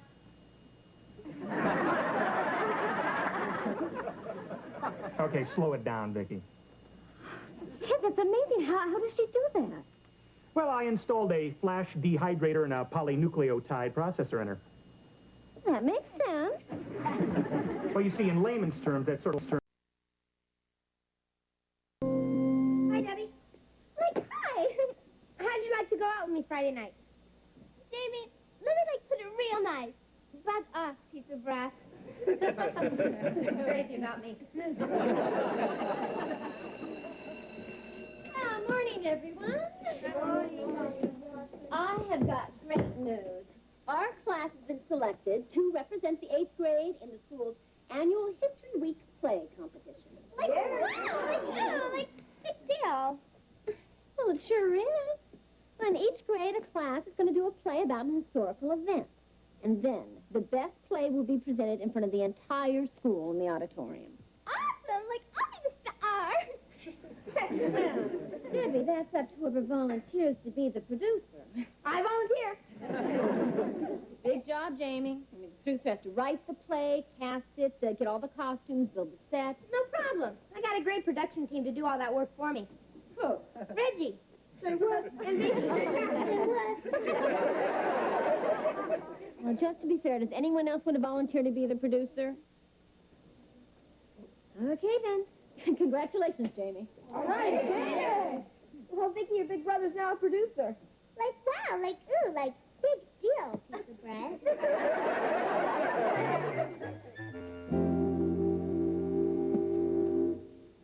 Hi, hon. I'm home. And how was your day today, lovely lady? Fine. Well, what's the matter with your voice? Why, nothing. Why do you ask? You sound like you swallowed Walter Cronkite.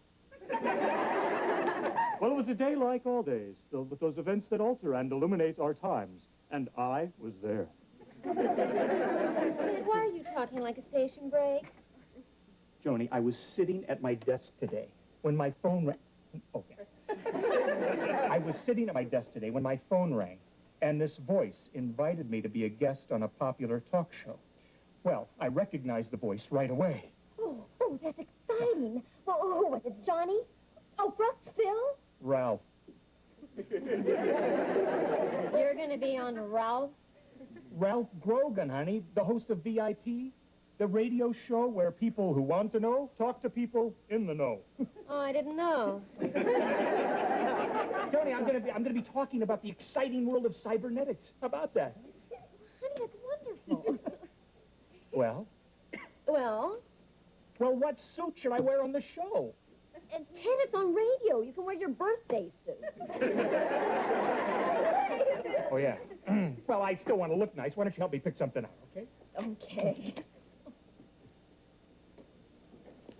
Hi. Hello, children, and welcome to the kitchen. Jamie, you better come up with a great idea for the play. The 8th grade never won this competition. Yeah. Vicky, you know everything about history. What's a famous event we can write a play about? How about Betsy Ross on the first American flag? Nah, we need something with pizzazz. Okay, then make it Diana Ross. How about the first Thanksgiving? There's got to be something more exciting than a bunch of guys sitting around in funny hats stuffing a dead turkey. Then how about stuffing a live turkey?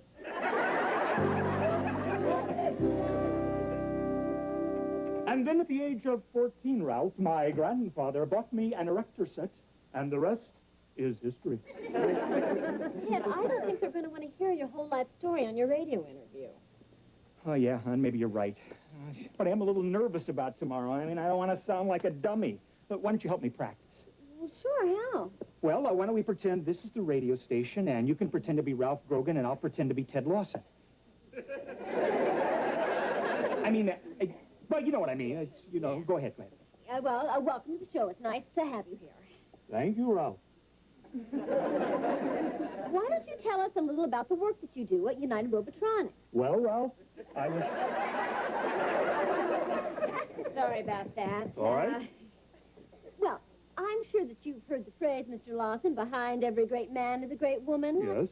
Would you tell us a little something about the great woman in your life? Well, to be honest, Ralph, I'm a self-made man. I did it all myself. Really? Yes. Well, may I make a suggestion, Mr. Lawson? Of course. Remember when we talked about having another child? Mm-hmm. Do that yourself.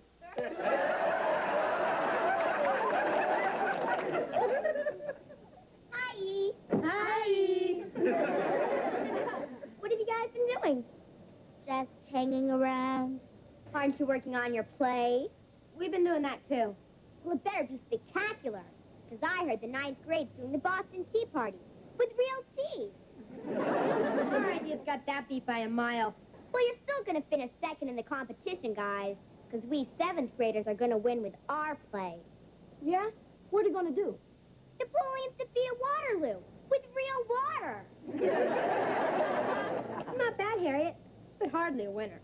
What makes you think so? He's a producer. He doesn't have to think. Harriet, I can't tell you what it is, but our idea is so super, so colossal, so stupendous. If you know what it was, you'd faint dead away. I'd be happy to. If you revive me with that mouth-to-mouth method. Bye! So, Jamie, what's this colossal, stupendous thing you're talking about? Or are you just describing your mouth? We couldn't let on to Harriet that we didn't have an idea. She'd think we're stupid. She'd be right. Jamie, you better come up with something fast, or the class is going to kill us. Yeah, and it's got to make the Battle of Waterloo look like a picnic. We need more than a battle. We need a whole war. Yeah. When's World War II? World War II? It was in all the papers.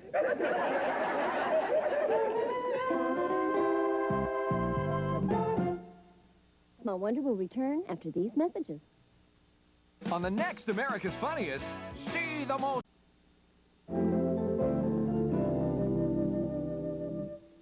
Excuse me, we're looking for Ralph Grogan. Well, you found him. That's me. Hi, Ralph. I'm Ted Lawson, your guest star today. And this is my wife and family. Hello, Ralph. We go on the air in a few minutes. I have to get some commercial copy, so why don't you make yourselves comfortable? Thanks. If you'd like, I can turn on the show they're doing in there. It's that soap opera, All My Husbands. Oh, yeah, I've heard of that. Thanks.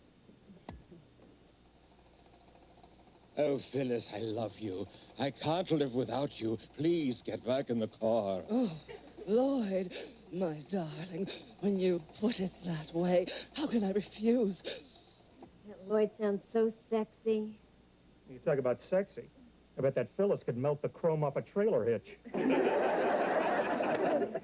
Oh, Phyllis, let's give it one more chance. My lips hunger for you. Kiss me.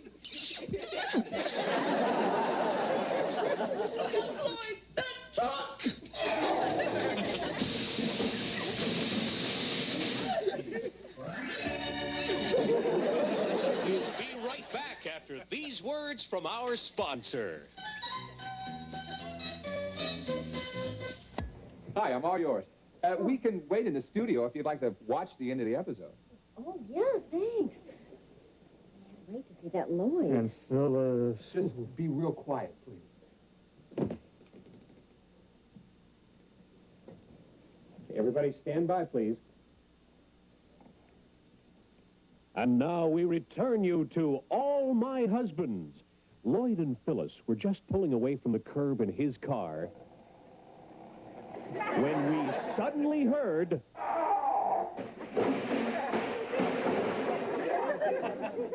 Okay, stand back, folks. Here comes the ambulance. Make room, everybody. We're the paramedics. This isn't going to be pretty. Are you all right, lady? Yes, I think so, but I'm not sure about Lloyd. Sweetheart, speak to me. It's Phyllis. That's Phyllis? Speak to me, Lloyd. Phyllis, I love you. Lloyd?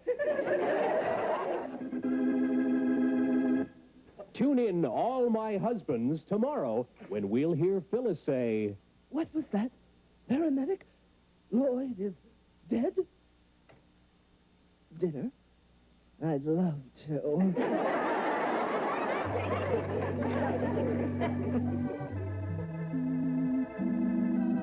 All right, we're clear, everybody. Thank you.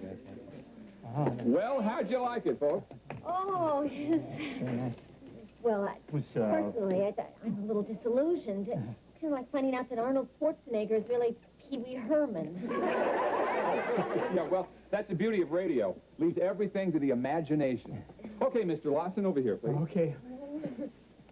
Stand back, everyone. This isn't going to be pretty. So, what do I have to do, Ralph? No need to be nervous, Ted. Just take a moment to relax. Okay. Yeah, we won't be on the air until that red light goes on. Oh, good. Good evening, folks. I'm Ralph Grogan, and this is VIP.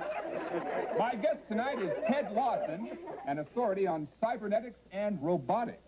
Welcome, Ted. How are you?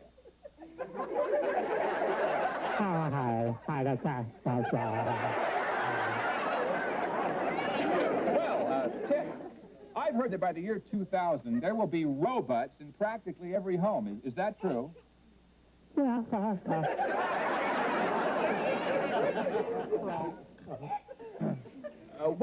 Let me put it this way, Ted. There'll be a lot of robots by the year 2000, right?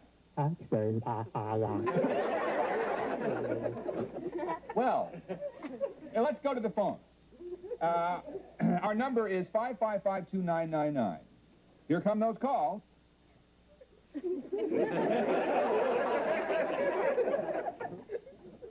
Now, I'm sure you folks out there have lots of questions for our guests, so let's have those calls.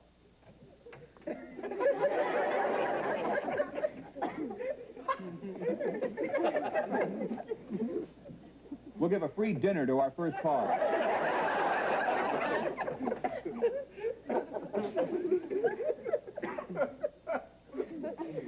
Oh, it's been nice talking to you, Ted. We'll be back in a moment with writer Craig Anderson, author of the best-selling book, How to Overcome Your Fear of Public Speaking. Great interview, Ted. An interesting and provocative question, And I'd like to say that by the year 2000, there will be a robot in every home. Swell.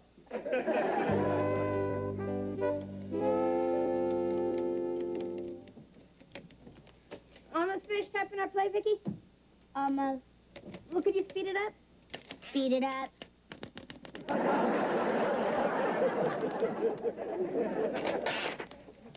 It's finished. Wow. That's the first time I ever saw a typewriter burn rubber.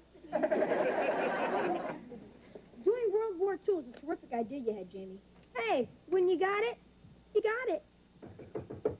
I'll get it.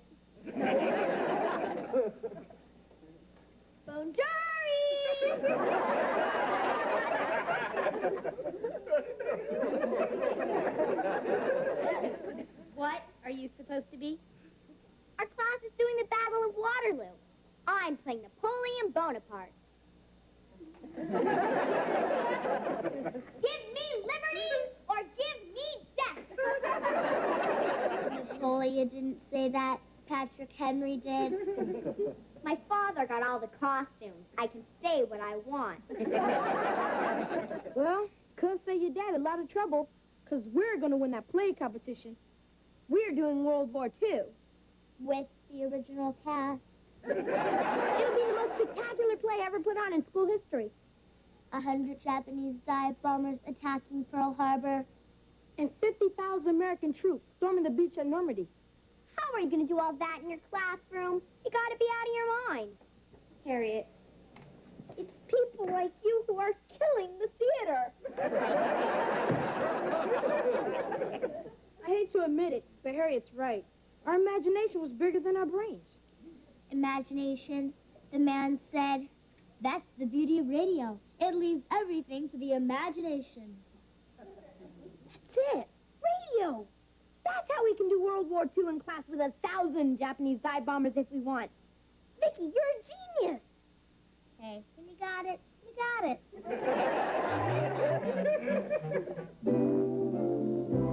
Now, as you know, class, the 7th and 9th grades have already presented their plays to our two judges, Mr. Frischman and Mrs. Wolf. We stand? During the 1930s and 40s, most Americans learned about the war over the radio. And with this in mind, the 8th grade is proud to present their play in the competition, a unique radio dramatization of World War II. In 1939, World War II began when the dreaded German army marched into Poland.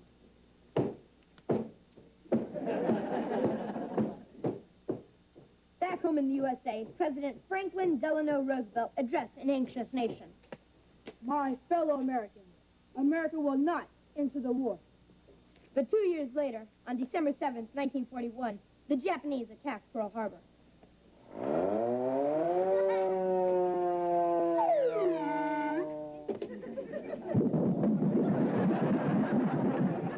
And back in Washington, D.C., President Roosevelt once again addressed an anxious nation.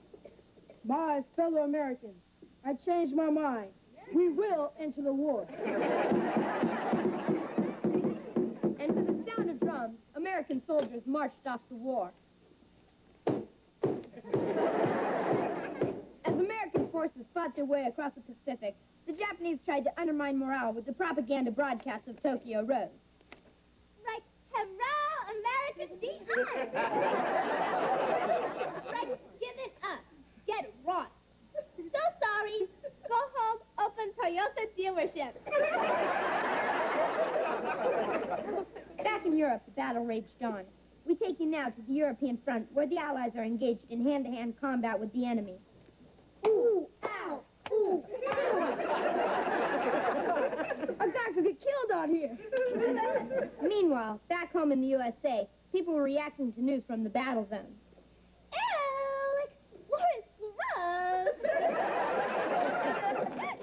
And now the war was nearing an end. In North Africa, German troops were defeated by divisions of American tanks.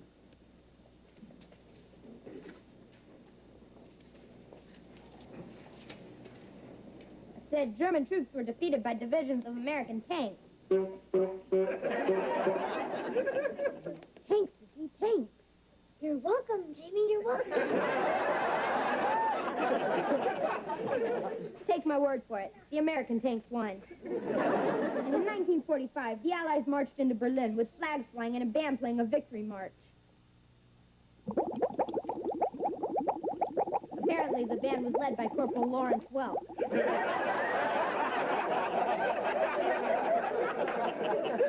And so the GIs came back to the States by sea. And by air.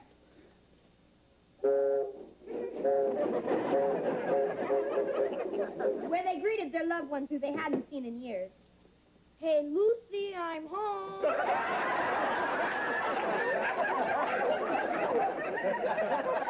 And the girls they had left behind greeted them with hugs and kisses. Ooh, ah. Like, now the world is safe for democracy, honey. You can, like, buy me a trunk house in the suburbs, and we can, like, start a family.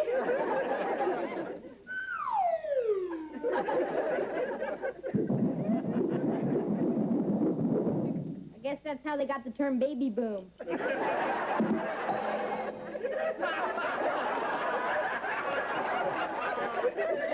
the way it was. From World War II, this is Jamie Lawson saying good night and good luck.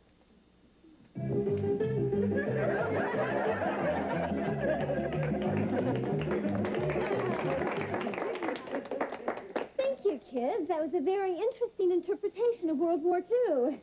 But we won it anyway. Judges? Mrs. Lawson, that was a very clever idea, both entertaining and imaginative. It's our opinion that the winner of this year's play competition is your 8th grade. Well, Debbie, now that I've made you a star, how'd you like to go out with me tonight?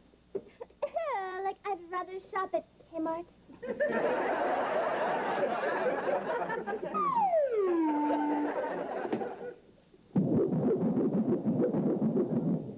What was that for? You bombed.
While you're eating out,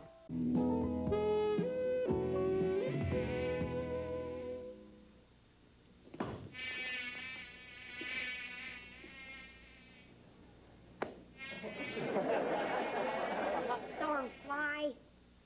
Vicky, swat that fly on the end table. Sorry, Mom. Our robot doesn't know her own strength. Come on, Vicky, let's see if we can fix it.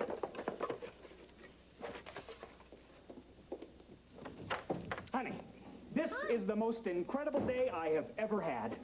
Well, what happened? Well, remember I told you my company was trying to land that big robotics contract for the Middle East country? Oh, and you landed it! Oh. Well, not exactly. But the ruler of the country, the sheikh, is coming to personally discuss the contract, and you know what? Oh, and you're gonna handle it. Well, or not exactly. Hey, get to the point. I'm wearing out my pucker. The point is, the sheikh is coming here, to our house. Here? Yeah, he wanted to visit a typical American home, and the company president picked ours. Oh, my gosh. I'm going to get the sofa cleaner and the rug shampooed. Forget it, honey. He'll be here in an hour. An hour? But, Ted, Honey, thanks for being so understanding. Well, not exactly.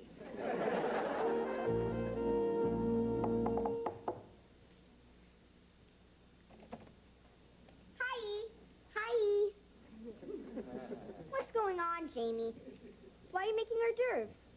A sheik from the Middle East is coming to visit us. A sheik? Oh, that's Trey Sheik. I hear those camel jockeys are really rich. Sheiks give people their weight in diamonds. Where'd you hear that, Vicky? Lifestyles of the rich and famous.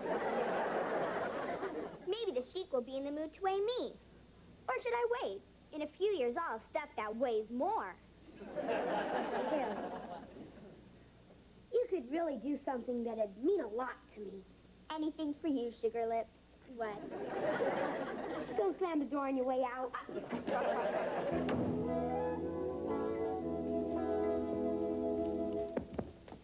Oh, Ted, I am so nervous. I mean, how do you entertain royalty? I don't know how to act. I'd hate to offend the sheik in any way. Yeah, me too. If I blow this, I could end up soldering circuit boards in Okinawa. Listen, let's just watch him and do what he does, okay? It's a good idea. And you do the same thing, kids. Sure, Mom. Sure, Mom. I want you to be very polite and attentive. Got it? Polite and attentive. Got it. Okay, that must be him. Let's get ready, everybody. Come on. Here. Here. Okay. Mr. Lawson? Yes. I am Mustafa Ahad. Salam alaikum. Salam alaikum. Salam alaikum. Salam alaikum. Welcome to our humble home, Your Highness. Yes, it is very humble. However, I am not His Royal Highness. I am but his trusted advisor. Allow me to introduce His Royal Highness. Falcon of the 5 deserts, chieftain of the 10 tribes, monarch of the dunes, Sheikh Mohammed Al-Sakir Ibrahim Ahmed Shakir, most exalted ruler of Tabiri.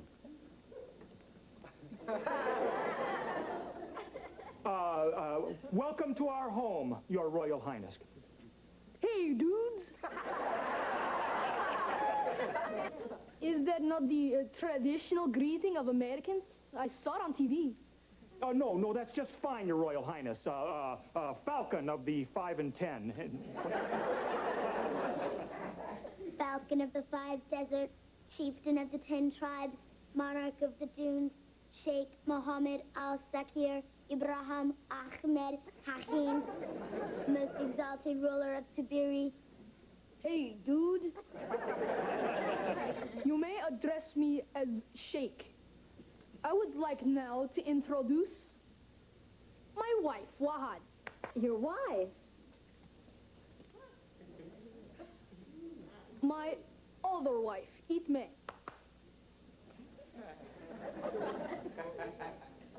And my other wife, Baleta. And of course, the twins, Araba and Hamse. You have 5 wives? He travels light. Isn't he a little young to be married?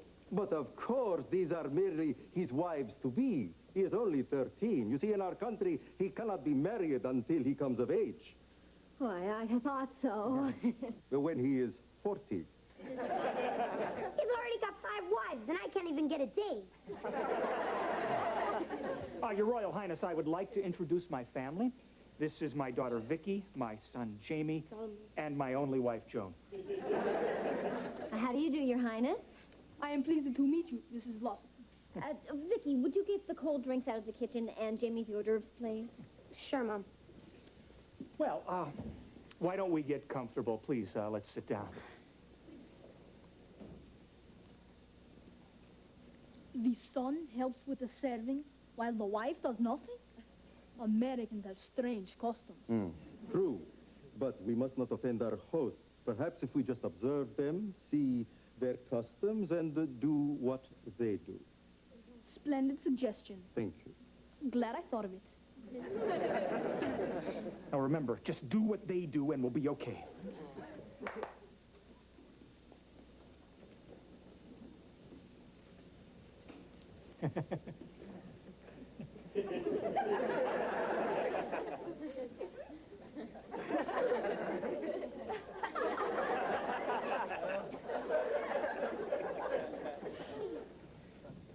I should say, Mr. Lawson, that your eyes must always be lower than the Sheikh's when you are sitting. Oh, certainly.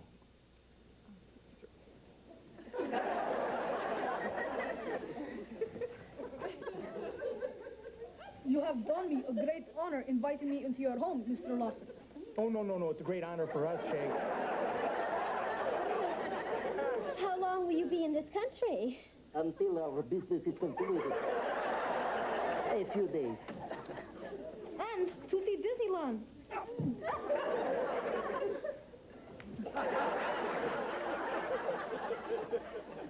What's going on in here? A slumber party? Whatever happened to sitting on the furniture? Oh, you prefer to sit on the furniture. Excellent suggestion. Glad I thought of it. Dear? A cold drink, Your Royal Highness. Thank you. You're welcome. It's my pleasure to serve you. You are a very polite girl, Vicky. I am very polite and attentive. Have an hors d'oeuvre.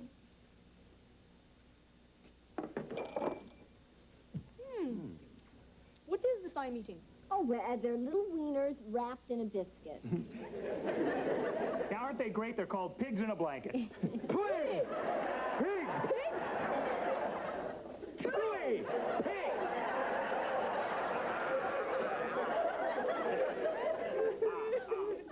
Mr. Lawson, I should explain that pigs in our country are considered unclean and we are forbidden to eat of them. Oh, I see. No, Your Highness. They're not actually made from pigs. That's just a nickname. They're all beef. And kosher. Well. Well, I would like to propose a toast to His Royal Highness. The camel jockey.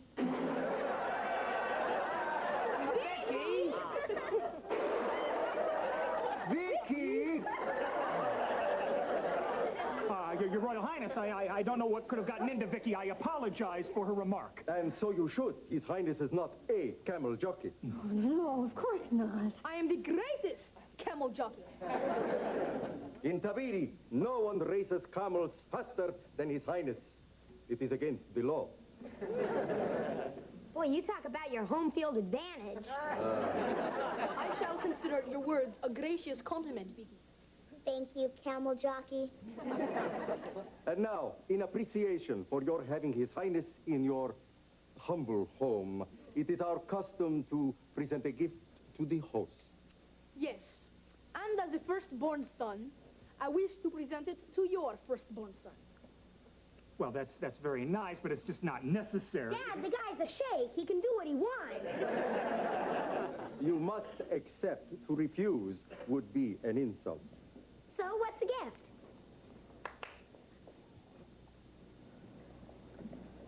She is your gift.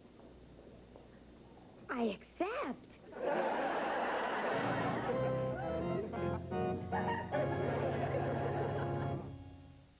All right, fans, here we go. Your Royal Highness, that's very generous of you, but we couldn't possibly accept one of your future wives as a gift for Jamie. Dad, I promise I'll never ask you for another thing. Forget it, Jamie.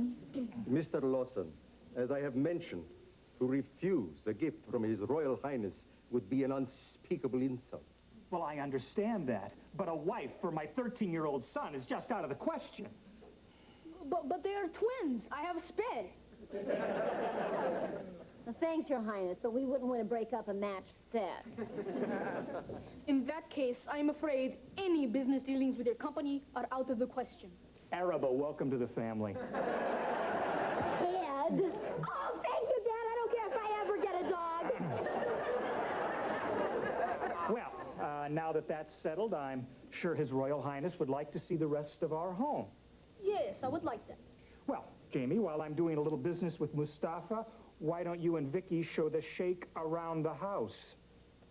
Come, Your Highness, and we'll show you around the house. We'll start with the kitchen. I bet you've never seen what a microwave does to a ping pong ball. Excuse me, Mrs. Lawson. Mrs. Lawson, I like the sound of that.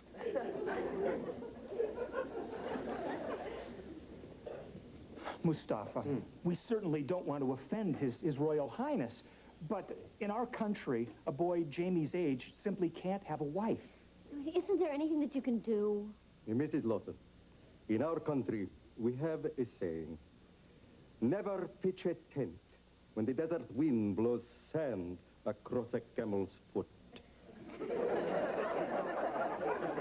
Well, what does that mean? You got a big problem. Shay, I really want to thank you for my wife. Most of the gifts I get need batteries. I am sure you will find Araba suitable. Your every wish is her command.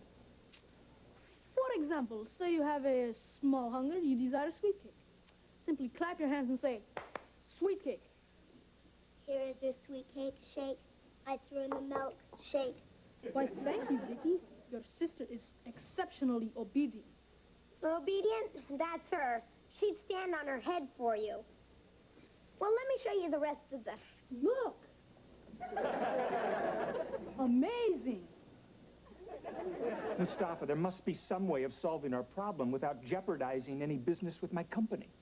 Perhaps you could explain it to the sheikh that this is an exceptional case, and then he could take back his wife and give Jamie some other small token of his affection. Yes.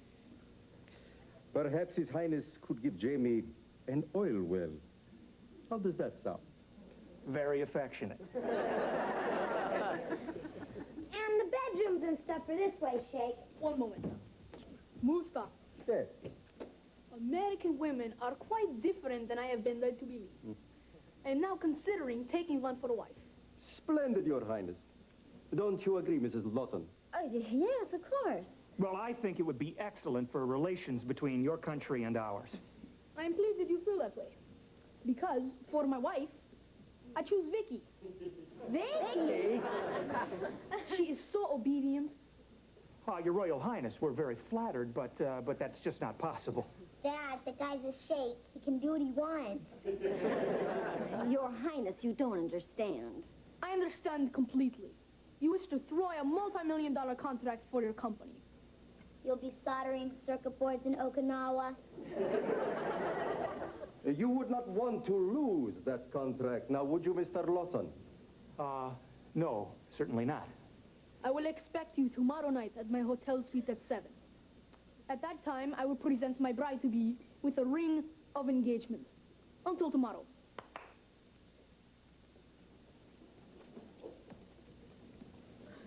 But when do I get my wife? When His Highness gets his. Until tomorrow.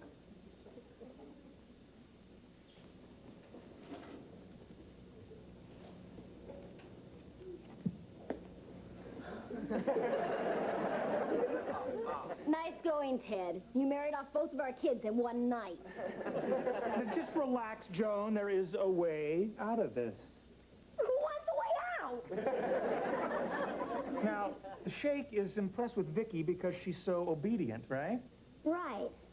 So? So what if she's not so obedient? But what about my wife? Forget it. We'll get you that dog. That better be one great dog.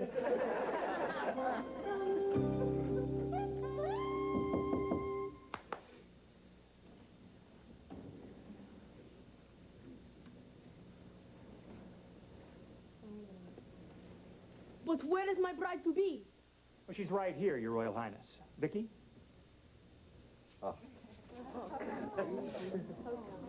How beautiful you look in that costume I sent you. You are more radiant than the sunrise on the Great Nile. Please to be seated. His Highness has an entertainment for you.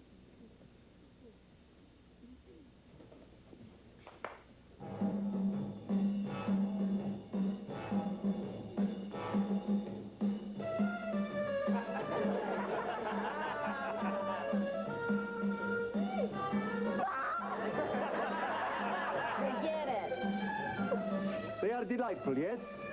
They have trained for this dance since they were mere babies. I can do that.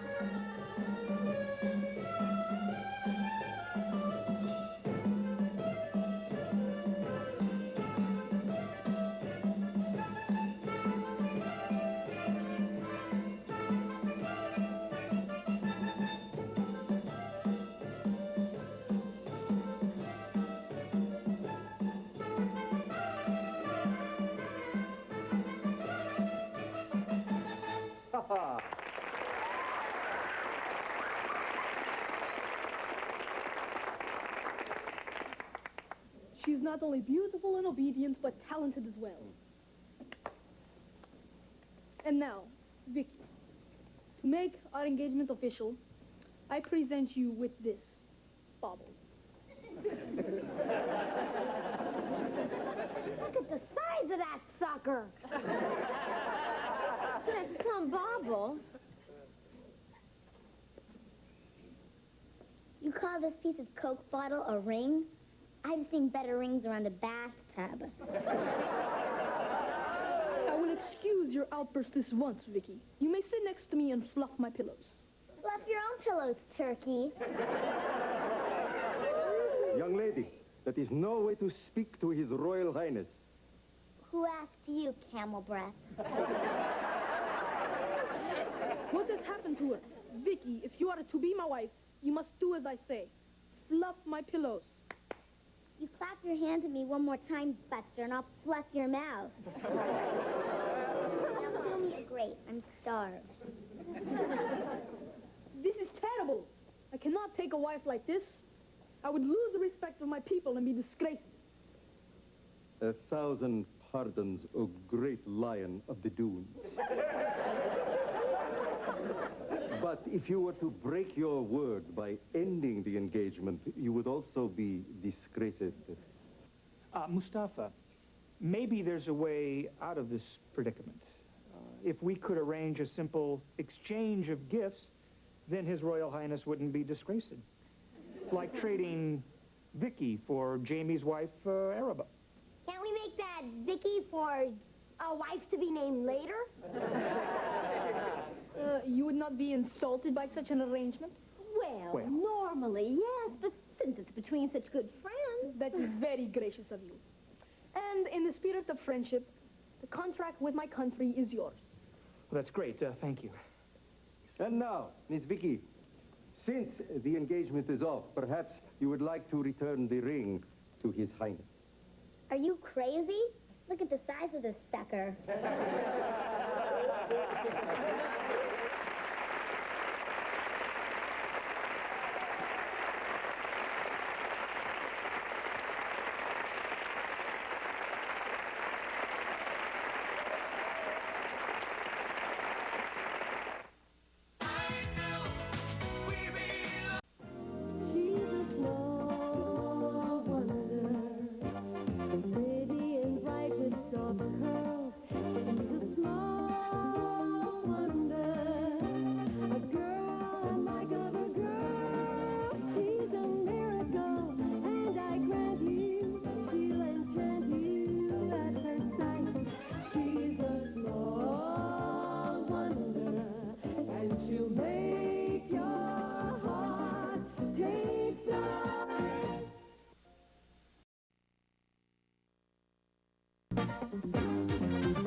Watch this, Vicky.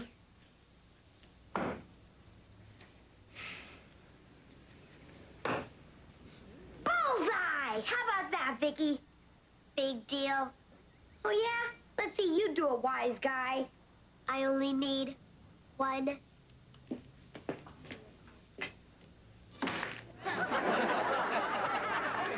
Any questions? Yeah. How would you like to be rewired as a blender? Hi! Hi! What's the get-up for, Harriet? They're having tryouts for the cheerleading squad at school. Want to see the cheer made up? No. Okay. Lean to the left, lean to the right. Stand up, sit down, fight, fight, fight. Yay, team! Harriet, why do you want to be a cheerleader? Because they have lots of fun. And they pal around together. And they even have slumber parties at each of the cheerleaders' homes. Slumber parties? You mean all those great-looking girls run around the house in their pajamas? Uh-huh. Vicky, you're going to try out for a cheerleader. You, it's Ida Mae, your favorite neighbor. Right, and poison ivy's my favorite plant. Hi. Hi, it's so Wonderful to see me, I know. Every morning when I get up and look in the mirror, I get little goosebumps. I can understand that. As my dear friend Clint Eastwood always says to me, Ida Mae, you make my day. Do you really know him? I'm the one who gave him the name Dirty Harry. Well, if you'll excuse me, Ida Mae, I want to finish making these hors d'oeuvres. Oh, playing Betty Crocker. Still the dependable little housewife. Ida Mae, I just think a wife should do nice things for her husband. That's what Phil used to say. Who's Phil? My second husband. Or was he my third? Oh, it's just a blur of honeymoons. Well, you never told me you were married before. What's to tell? Those men were all animals. They expected me to be a slave, just like you. I am not a slave. I'm just making some snacks. My father's coming to visit us. How sweet. In a diabetic sort of way. Is your mother coming too? No, my father's a widower. In fact, we haven't seen him over a year. Well, I can understand that. Who'd want to spend a vacation watching you slice cheese?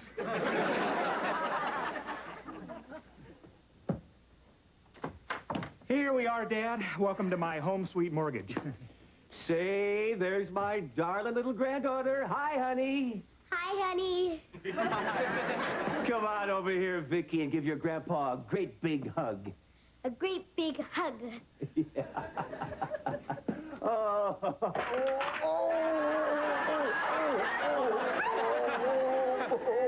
Stop, Vicky. That's big enough. I keep forgetting she's really a robot. Oh, what strength. I can crack walnuts between my toes.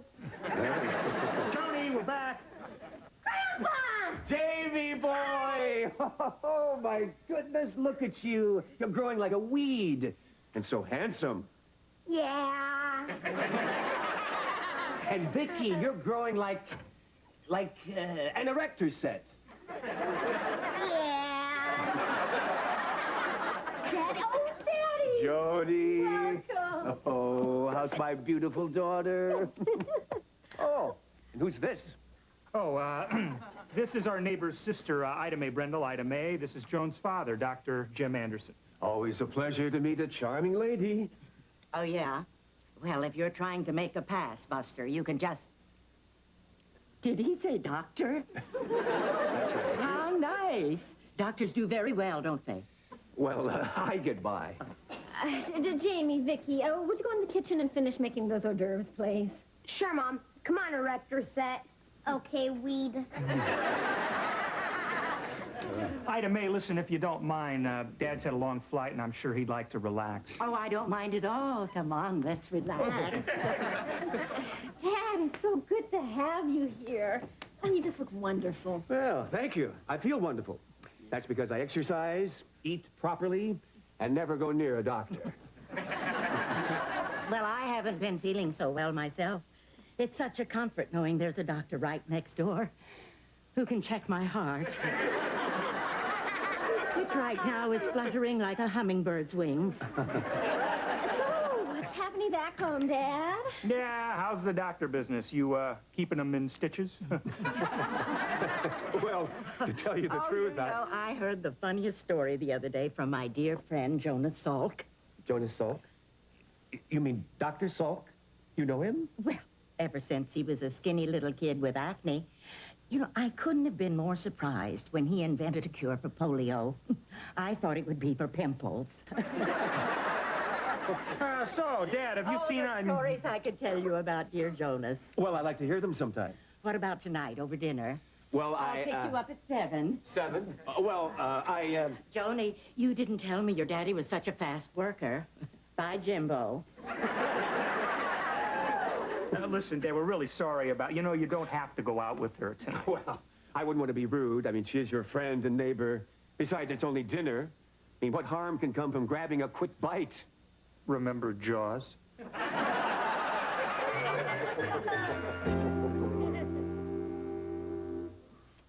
Poor Dad. He must be having a miserable time with Ida May. Hi. Hi, you're home early. Couldn't wait to get rid of Ida May, huh? We should have told you about her. Oh, yes, you should have. I mean, what an interesting woman. I mean, she knows everyone. Did you know that Ida May was the one who talked Sylvester Stallone into being an actor? Before he met her, he was going to be a speech therapist. Dad, there's a lot you don't know about Ida May. Oh, I'm sure. Maybe I'll find out some of it tomorrow night. Tomorrow night? We're going dancing. She said she'd show me some of the steps she taught Michael Jackson. Oh, I'm bad, real bad. Good night, good night.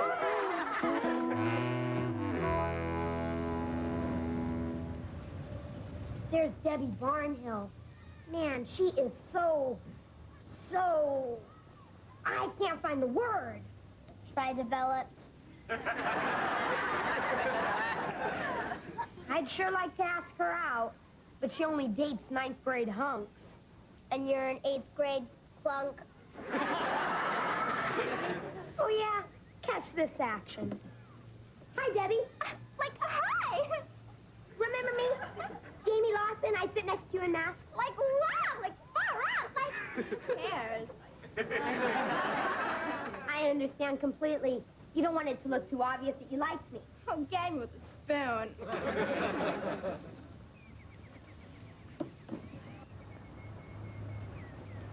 Well, I tried. Well, you bombed. There's Mr. Bryant. Some yo-yo must be in trouble. Jamie, I want to talk to you. Lots of luck, yo-yo. Jamie, I'm sure you're aware of the cheerleading tryouts we're having here on Friday. Yes, sir. Well, I've decided to use student judges from the 3 grades, and you've been chosen to represent the 8th grade. Yeah? Great! How come? Because I'm so popular? No, I pulled your name out of a hat. Jamie, I heard. You're gonna be the judge, huh? Well, it looks that way, Debbie. Awesome, I'm trying out for cheerleader. Really? Yeah. Want to share my lunch? Sure. Gag me with a spoon.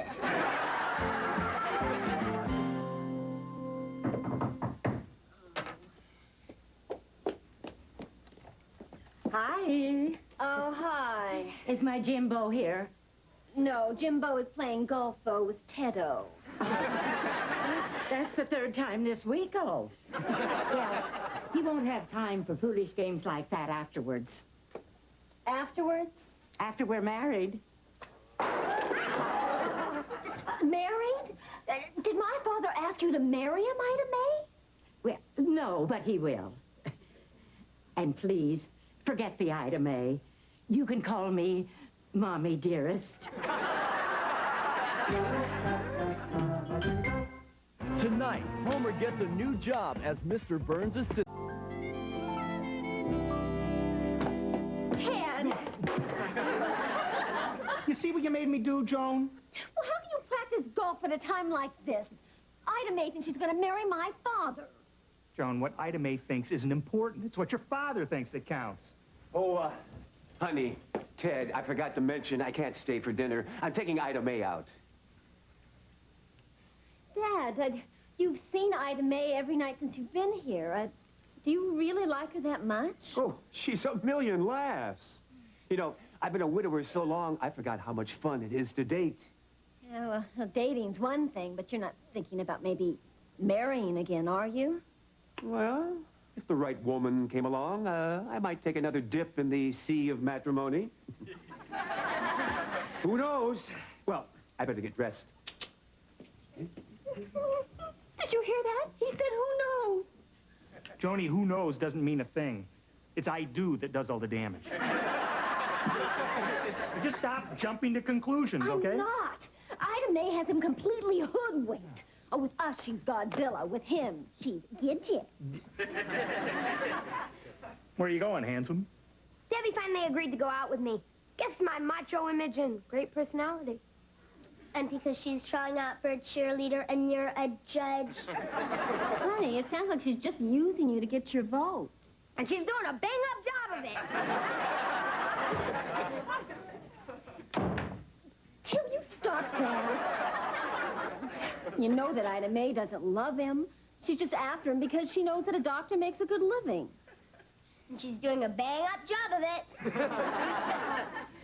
Joni, your father is capable of making his own decisions. And if you don't want him to resent you, don't say anything. Don't butt in. But Ted... Butt out.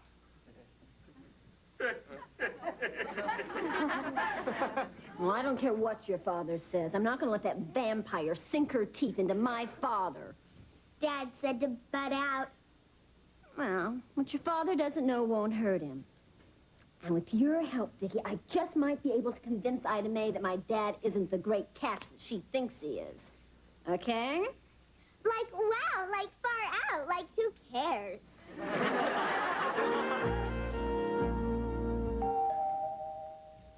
I'll get it, Vicky.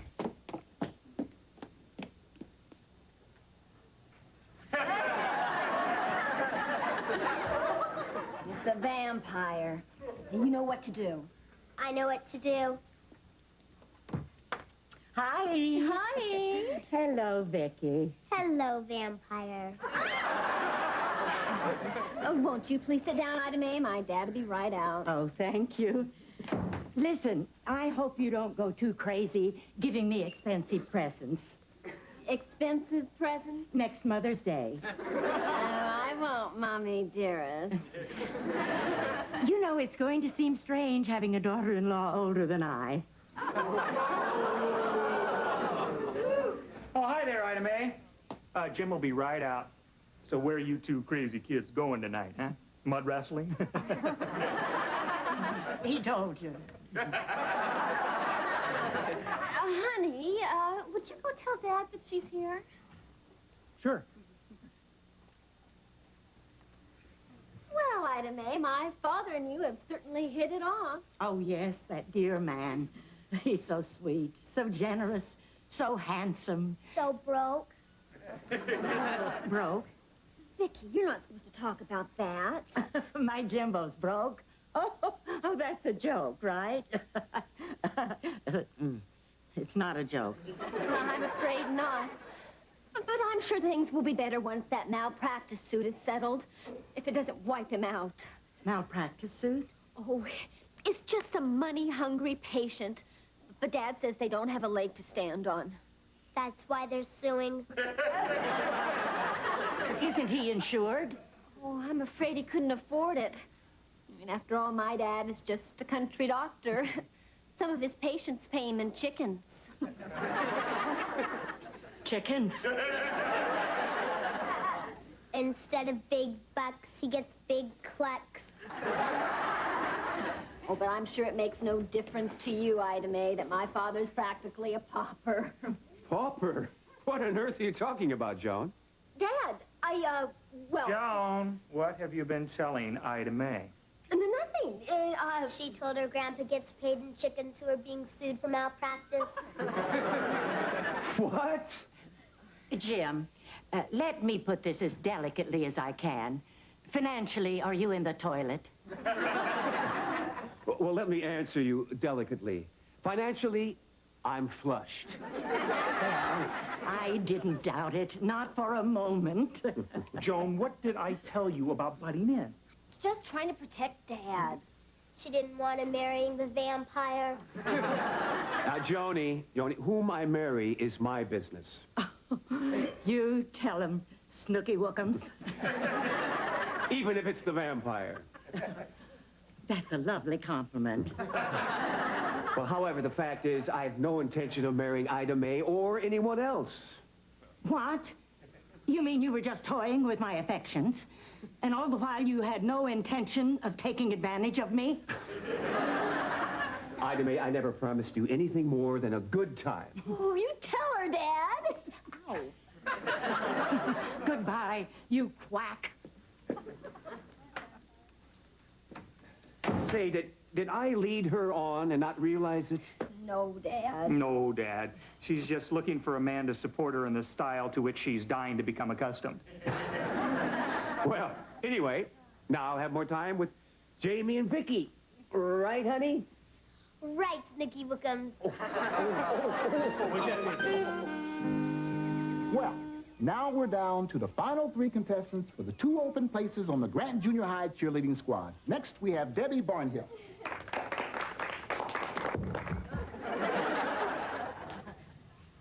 Like give me a G. Like give me an R. Like give me an A. Like give me an N. Like give me a T. Like, what did I spell? Like grand. Like great. Like, yeah. Oh. Debbie, are you okay? Yes. Thank you, Debbie. And our next contestant is Harriet Brindle. Harriet? Leap in the air and spin yourself around. Wave all your arms and roll on the ground. Kick up your feet and never say die, because we are the team from Grant Junior High. Yay, Grant! Thank you, Harriet. That was very, very good. And our final competitor is Vicki Lawson.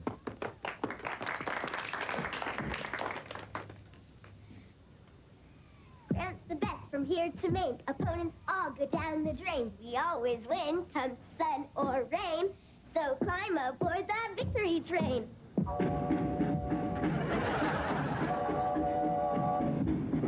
Like, how did she do that?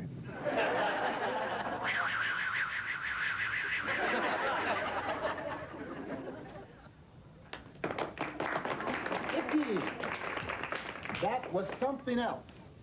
And now for the big moment. Which 2 of these ladies will be members of the junior high cheerleading squad? Judges, what have you decided? What's going on here? You're supposed to vote for 2 girls. And all 3 of you voted for Debbie Barnhill. Now, how come? Easy. She was the best. You mean the best? She can't cheer, she can't jump, what? She can't even land. I want the truth. Why did you vote for her? Well, Debbie let me take her out for pizza. What? She let me take her out for pizza. Me too. That double-crosser. I thought I was the only one she was using. I think we'd like to vote again, Mr. Bryant. Mm-hmm, good thinking.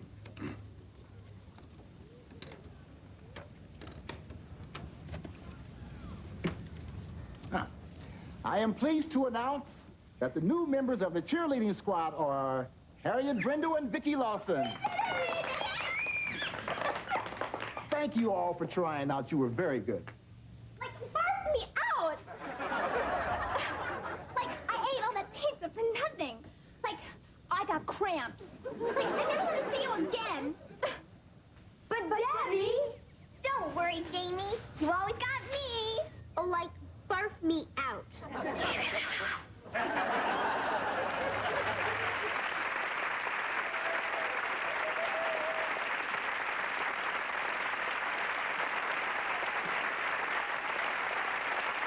Tonight, America's favorite children's book series returns.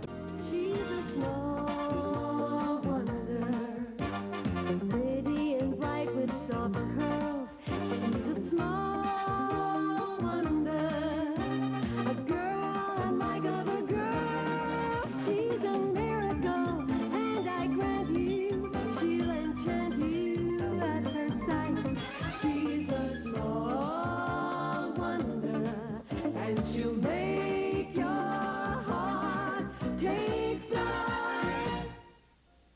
Monday.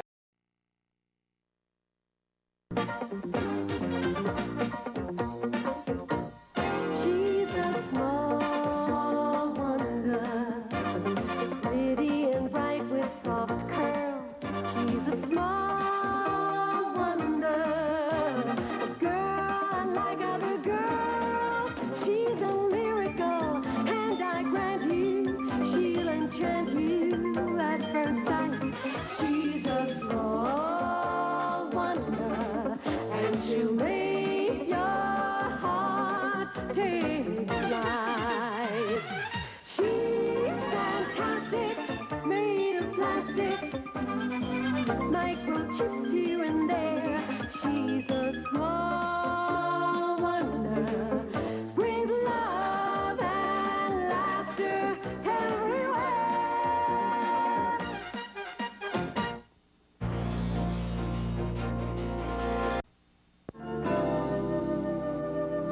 Oh, Vicky, while I'm doing this, would you squeeze some orange juice, please? Squeeze some orange juice.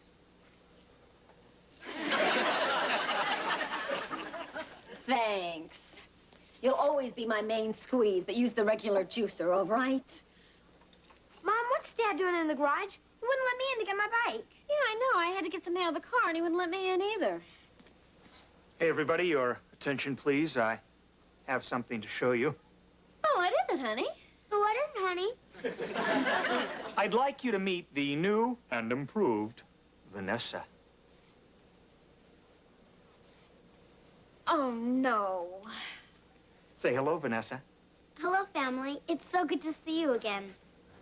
Dad, not her again. Yep, and she's better than ever. Robotically, she's a big improvement over Vicky. She can make her own decisions, form her own opinions. She's practically human. Ted, don't you remember what happened the last time that you brought her home? She tied us up and tried to burn the house down. Oh, that. Kids. Mommy, I'm sorry for what happened last time. I can assure you it will never happen again. You see, honey, I fixed that character flaw in her personality mode. And, Mom, you're even prettier than I remember you. Oh, why, thank you. And, Jamie, you've turned into quite a hunk since I saw you last. Well, I've been lifting weights. The only weights he lifts are a knife and a fork. Vicky, I just love that pinafore. It's so... you. See what I mean, honey? Ever since I fixed her, she's just like a sweet, lovable human kid. She does seem delightful, but I still don't know how I feel about having her around the house. Joni, nothing can happen. I can switch her off at any time. She's got an emergency off switch on the top of her head, just like Vicky. Here, I'll show you. Vanessa, could you come here, please? Certainly, Daddy. Vanessa, what do you think about rock and roll music? Rock and roll. Well, it really... See what I mean? Huh? really turns me on. I love rock and roll. Vicky, would you grab that, please?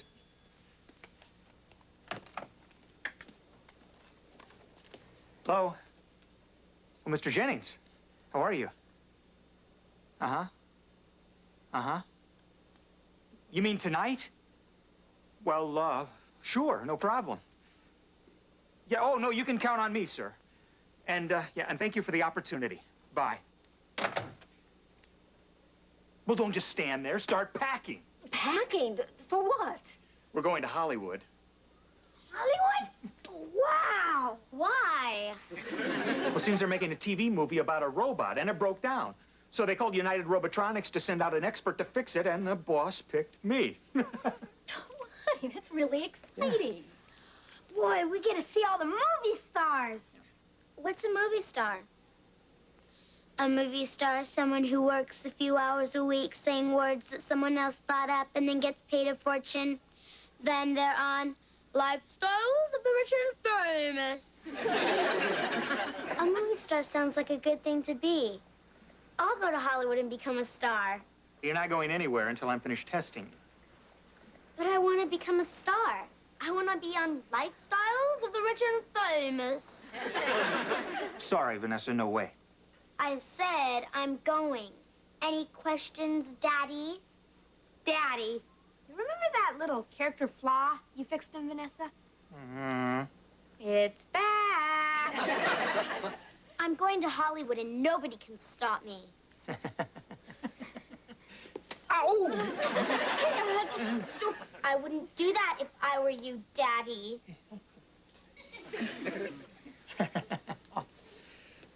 Well, actually, the truth of the matter is, Vanessa, you don't have what it takes to be a big star, right, guys?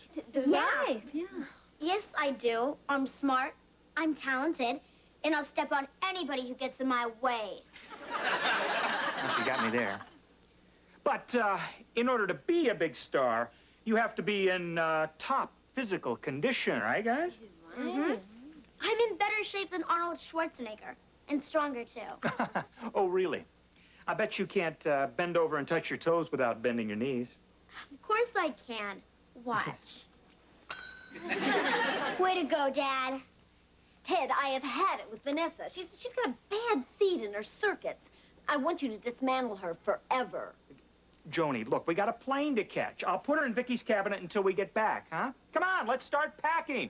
Let's go, Vicky. Hollywood, here we come. Come on.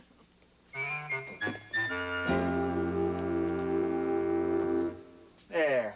You'll be nice and cozy till we get back. Vanessa, Jamie, pack it nice and neat, okay? Okay, Dad.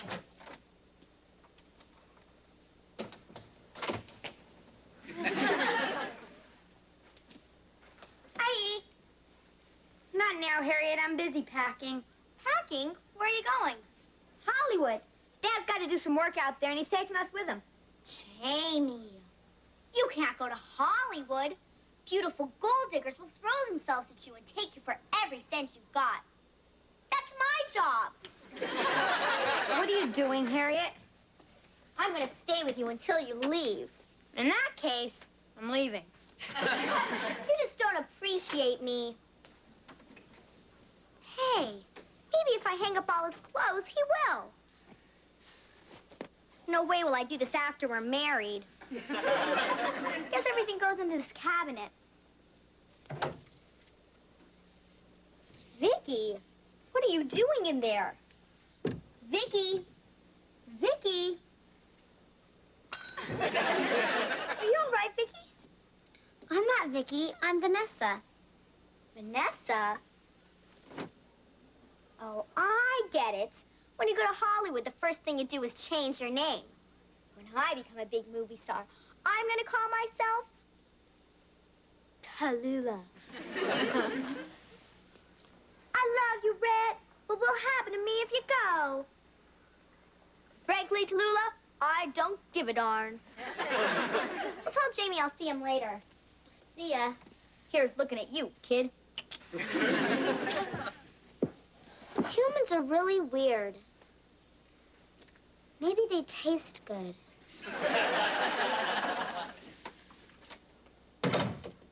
You're supposed to be in the cabinet, Vanessa. Well, I'm not. And do what you're told. We're going to switch clothes and have some fun. Switch clothes? Is that fun? More than you know, you stupid, antiquated robot. This is perfect, Vicky. Those inferior humans will think that I'm you and you're me. Are we having fun yet, Vanessa? Not yet. First, step into the cabinet. Are we having fun yet? Not yet. I have one more thing left.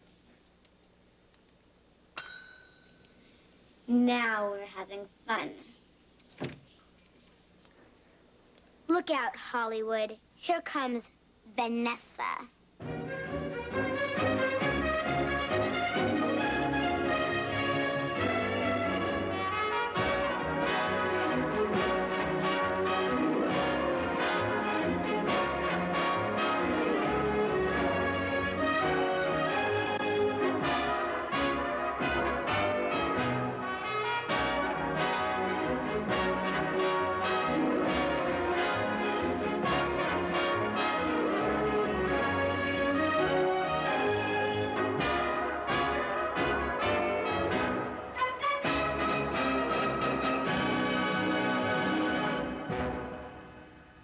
What do you think, Mr. Lawson? Well, Danny, you can tell your producer that this robot is in almost useless condition. Tell HL the bad news? Not me. You tell him. Better he should fire you. I'll be out in a minute. Hi, HL. Hi. Hi. Listen, this is Mr. Lawson, the robot guy. Glad to meet you, kid. Hi, HL, this is my family here. Hi. Good to see you. Well, Lawson, how much is it going to cost me to fix the robot? Well, HL, that depends on how much you want it to do. Do everything. It's the star of my movie. Oh, it's going to be great. See, it's about this mad scientist and this robot monster that... Never mind. I'll tell it. It's going to be great. It's about this mad scientist who builds this robot monster that terrorizes everyone in the village until finally the town people burn the castle down with their torches. Hmm? Oh, I get it. Sort of a cross between RoboCop and Frankenstein. First rule of Hollywood, kid, steal from the very best. Well, what's this epic going to be called? Oh, I dreamed up a very original title. Robostein? You and your stupid titles. Yeah, HL, I can fix your robot. Should only cost you about $6,000 or $7,000. $1,000? That's an arm and a leg. What can you give me for $600 or $700? Just a leg. Lawson, give me a couple of minutes to think about this. 6 or 7. Listen, how about... Hey, HL, I got a great idea.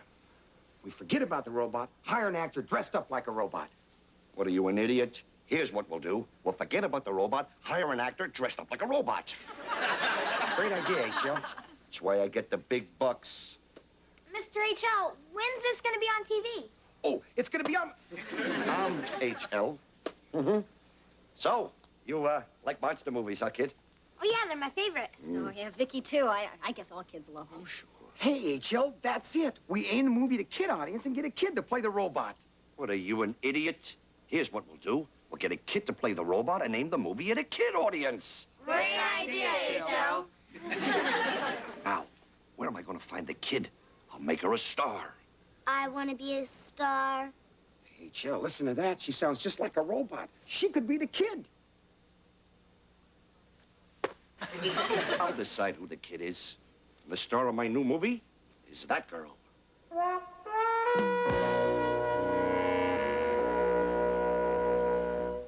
Wonder will return after these messages. Tonight, Homer joins the... Well, so, Mom and Dad, I want your daughter to be a kid monster in my movie. Well, gee, that's very flattering, HL, but sorry, no way. No, we don't want her to work. I mean, she's only a child. Well, so was Shirley Temple. So was Elizabeth Taylor. So was Minnie Mouse. I'm afraid not, HL. Oh, Lawson, look, I'll build a whole thing around her. I'll call it Robo Kid. She'll be a movie star. I'll work a few hours a week saying words that someone else thought up, and then make a fortune. Then I'll be on Lifestyles of the Rich and Famous. Works for me. Well, it doesn't work for me. Sorry, HL. The answer is an unequivocal no. Excuse me. What's unequivocal? I don't know. Idiot, right? Lawson, if you need me, I'll be over on stage 8. Let's go, idiot. Well, if they're not going to use the robot, I guess my work's done. Can we look around a little before we go? Well, sure, as long as we're here. This might be my last chance to see a real Hollywood studio. Till I'm old, like you and Dad. Let's go, Grandma.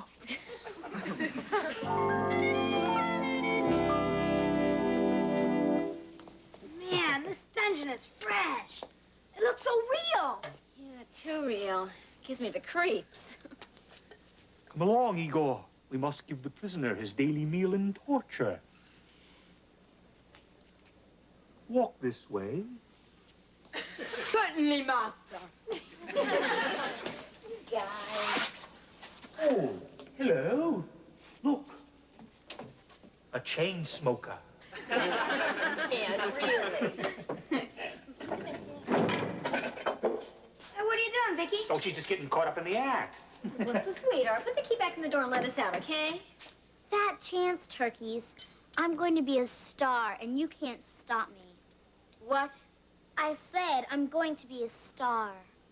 Dad, that's not Vicky. That's Vanessa. Vicky's home in her cabinet where she belongs.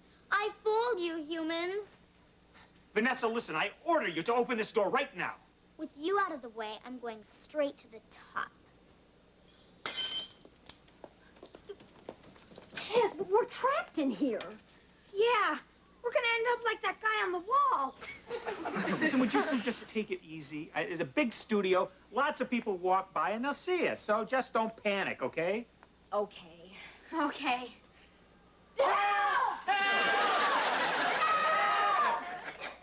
Oh, terrific. This set is going to look great when it's finished. Only, give me more bubbles. More bubbles? Right, and more big spider webs. More big spider webs? What are you, an echo? What are you, an echo? And brains. Well, we need more brains? No, you need more brains. Right, all right. Mr. H.L., I'm ready to be a movie star. My parents changed their minds. Oh, kid, that's great. Look, here's the script.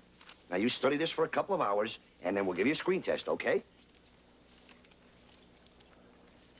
Ready when you are, H.L. No, kid. So you're supposed to read it so you'll know the part. I already read it. I know all the parts. All the parts? How? I've got a charge-coupled photoreceptors and a molecular matrix bubble memory parallel processing system. Oh, that explains it. Right. Okay, look, let's try this from the top. Danny, you get over there. You're the mad scientist. Kid, right up here on the slab, all right? Here we go. Quiet on the set. Quiet.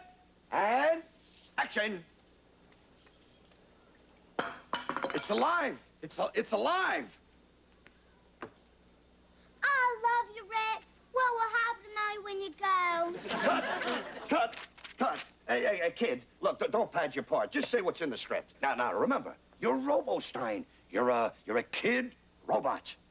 That won't be hard to remember. Okay, great. From the top. Here we go. Quiet. And action. She's alive. She's alive. Yes, I'm going to be, but you're not. What? Help! Mother! Oh, kid! That was terrific. Kid, you're fabulous. Kid, you're strong. You have the part, H.L.? Oh, absolutely. As soon as you get your parents to sign this contract. My parents have to sign this before I can become a star? Oh, yes, that's right. A minor needs their parents' permission. Now, that's not going to be a problem, is it? No problem at all. Oh, that's great. Well, we start work tomorrow, and what a scene! Yeah, you're gonna love it. See, these peasants, they'll come in here. I'll tell it. You see, you trap these peasants in a dungeon, and you pull this red lever, and the walls close in, crushing everybody inside, huh? Sounds like fun. See you tomorrow, H.L. baby. H.L. baby. I like that. Maybe not. Ted, where are all these people that were going to come and get us out of here? Well, it's Hollywood, honey. Maybe they're all doing lunch. All except him. Hello, family. Vanessa, all right, you've had your fun. Now open this door. Daddy, you're not giving the orders here. I am. And I order you and Mommy to sign this contract so I can become a star. Well, what if we don't? If you don't, you won't get out of this dungeon alive. Listen, you can't scare us, you walking erector set. Yeah, you can't scare him.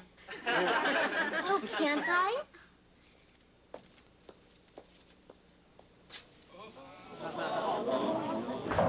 Ted, the walls, they're closing in on us. Dad, do something. Hey, listen, don't panic, anybody, don't panic. I'll just put this table right here in between. Good idea. See?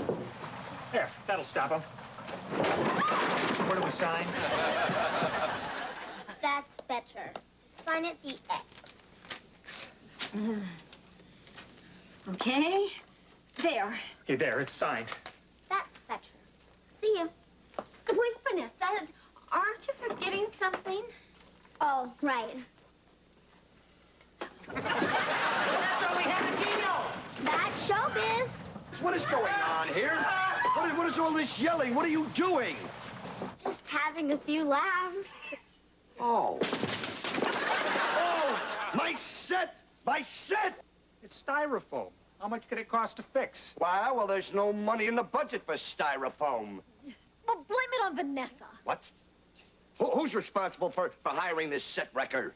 You are, H.L. Who asked you? Wait, I got it. And you, I'm gonna sue you for every cent your father's got, and you're fired. You can't fire me. I'm a star. I'm going to have my name in lights. Oh, yeah? Well, lights out, baby. Yeah, well... He switched her on. Ted, can we go home? I've seen enough of Hollywood. Yeah, me too. Yeah, same goes for me. Well, Vanessa, as they say, fame is a fleeting thing.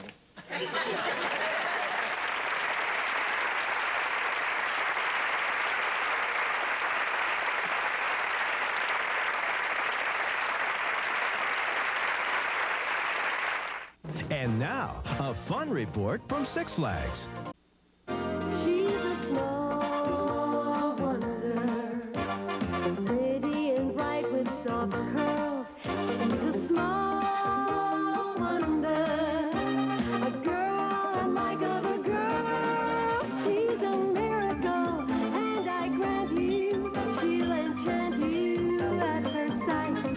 She's a small wonder, and she'll make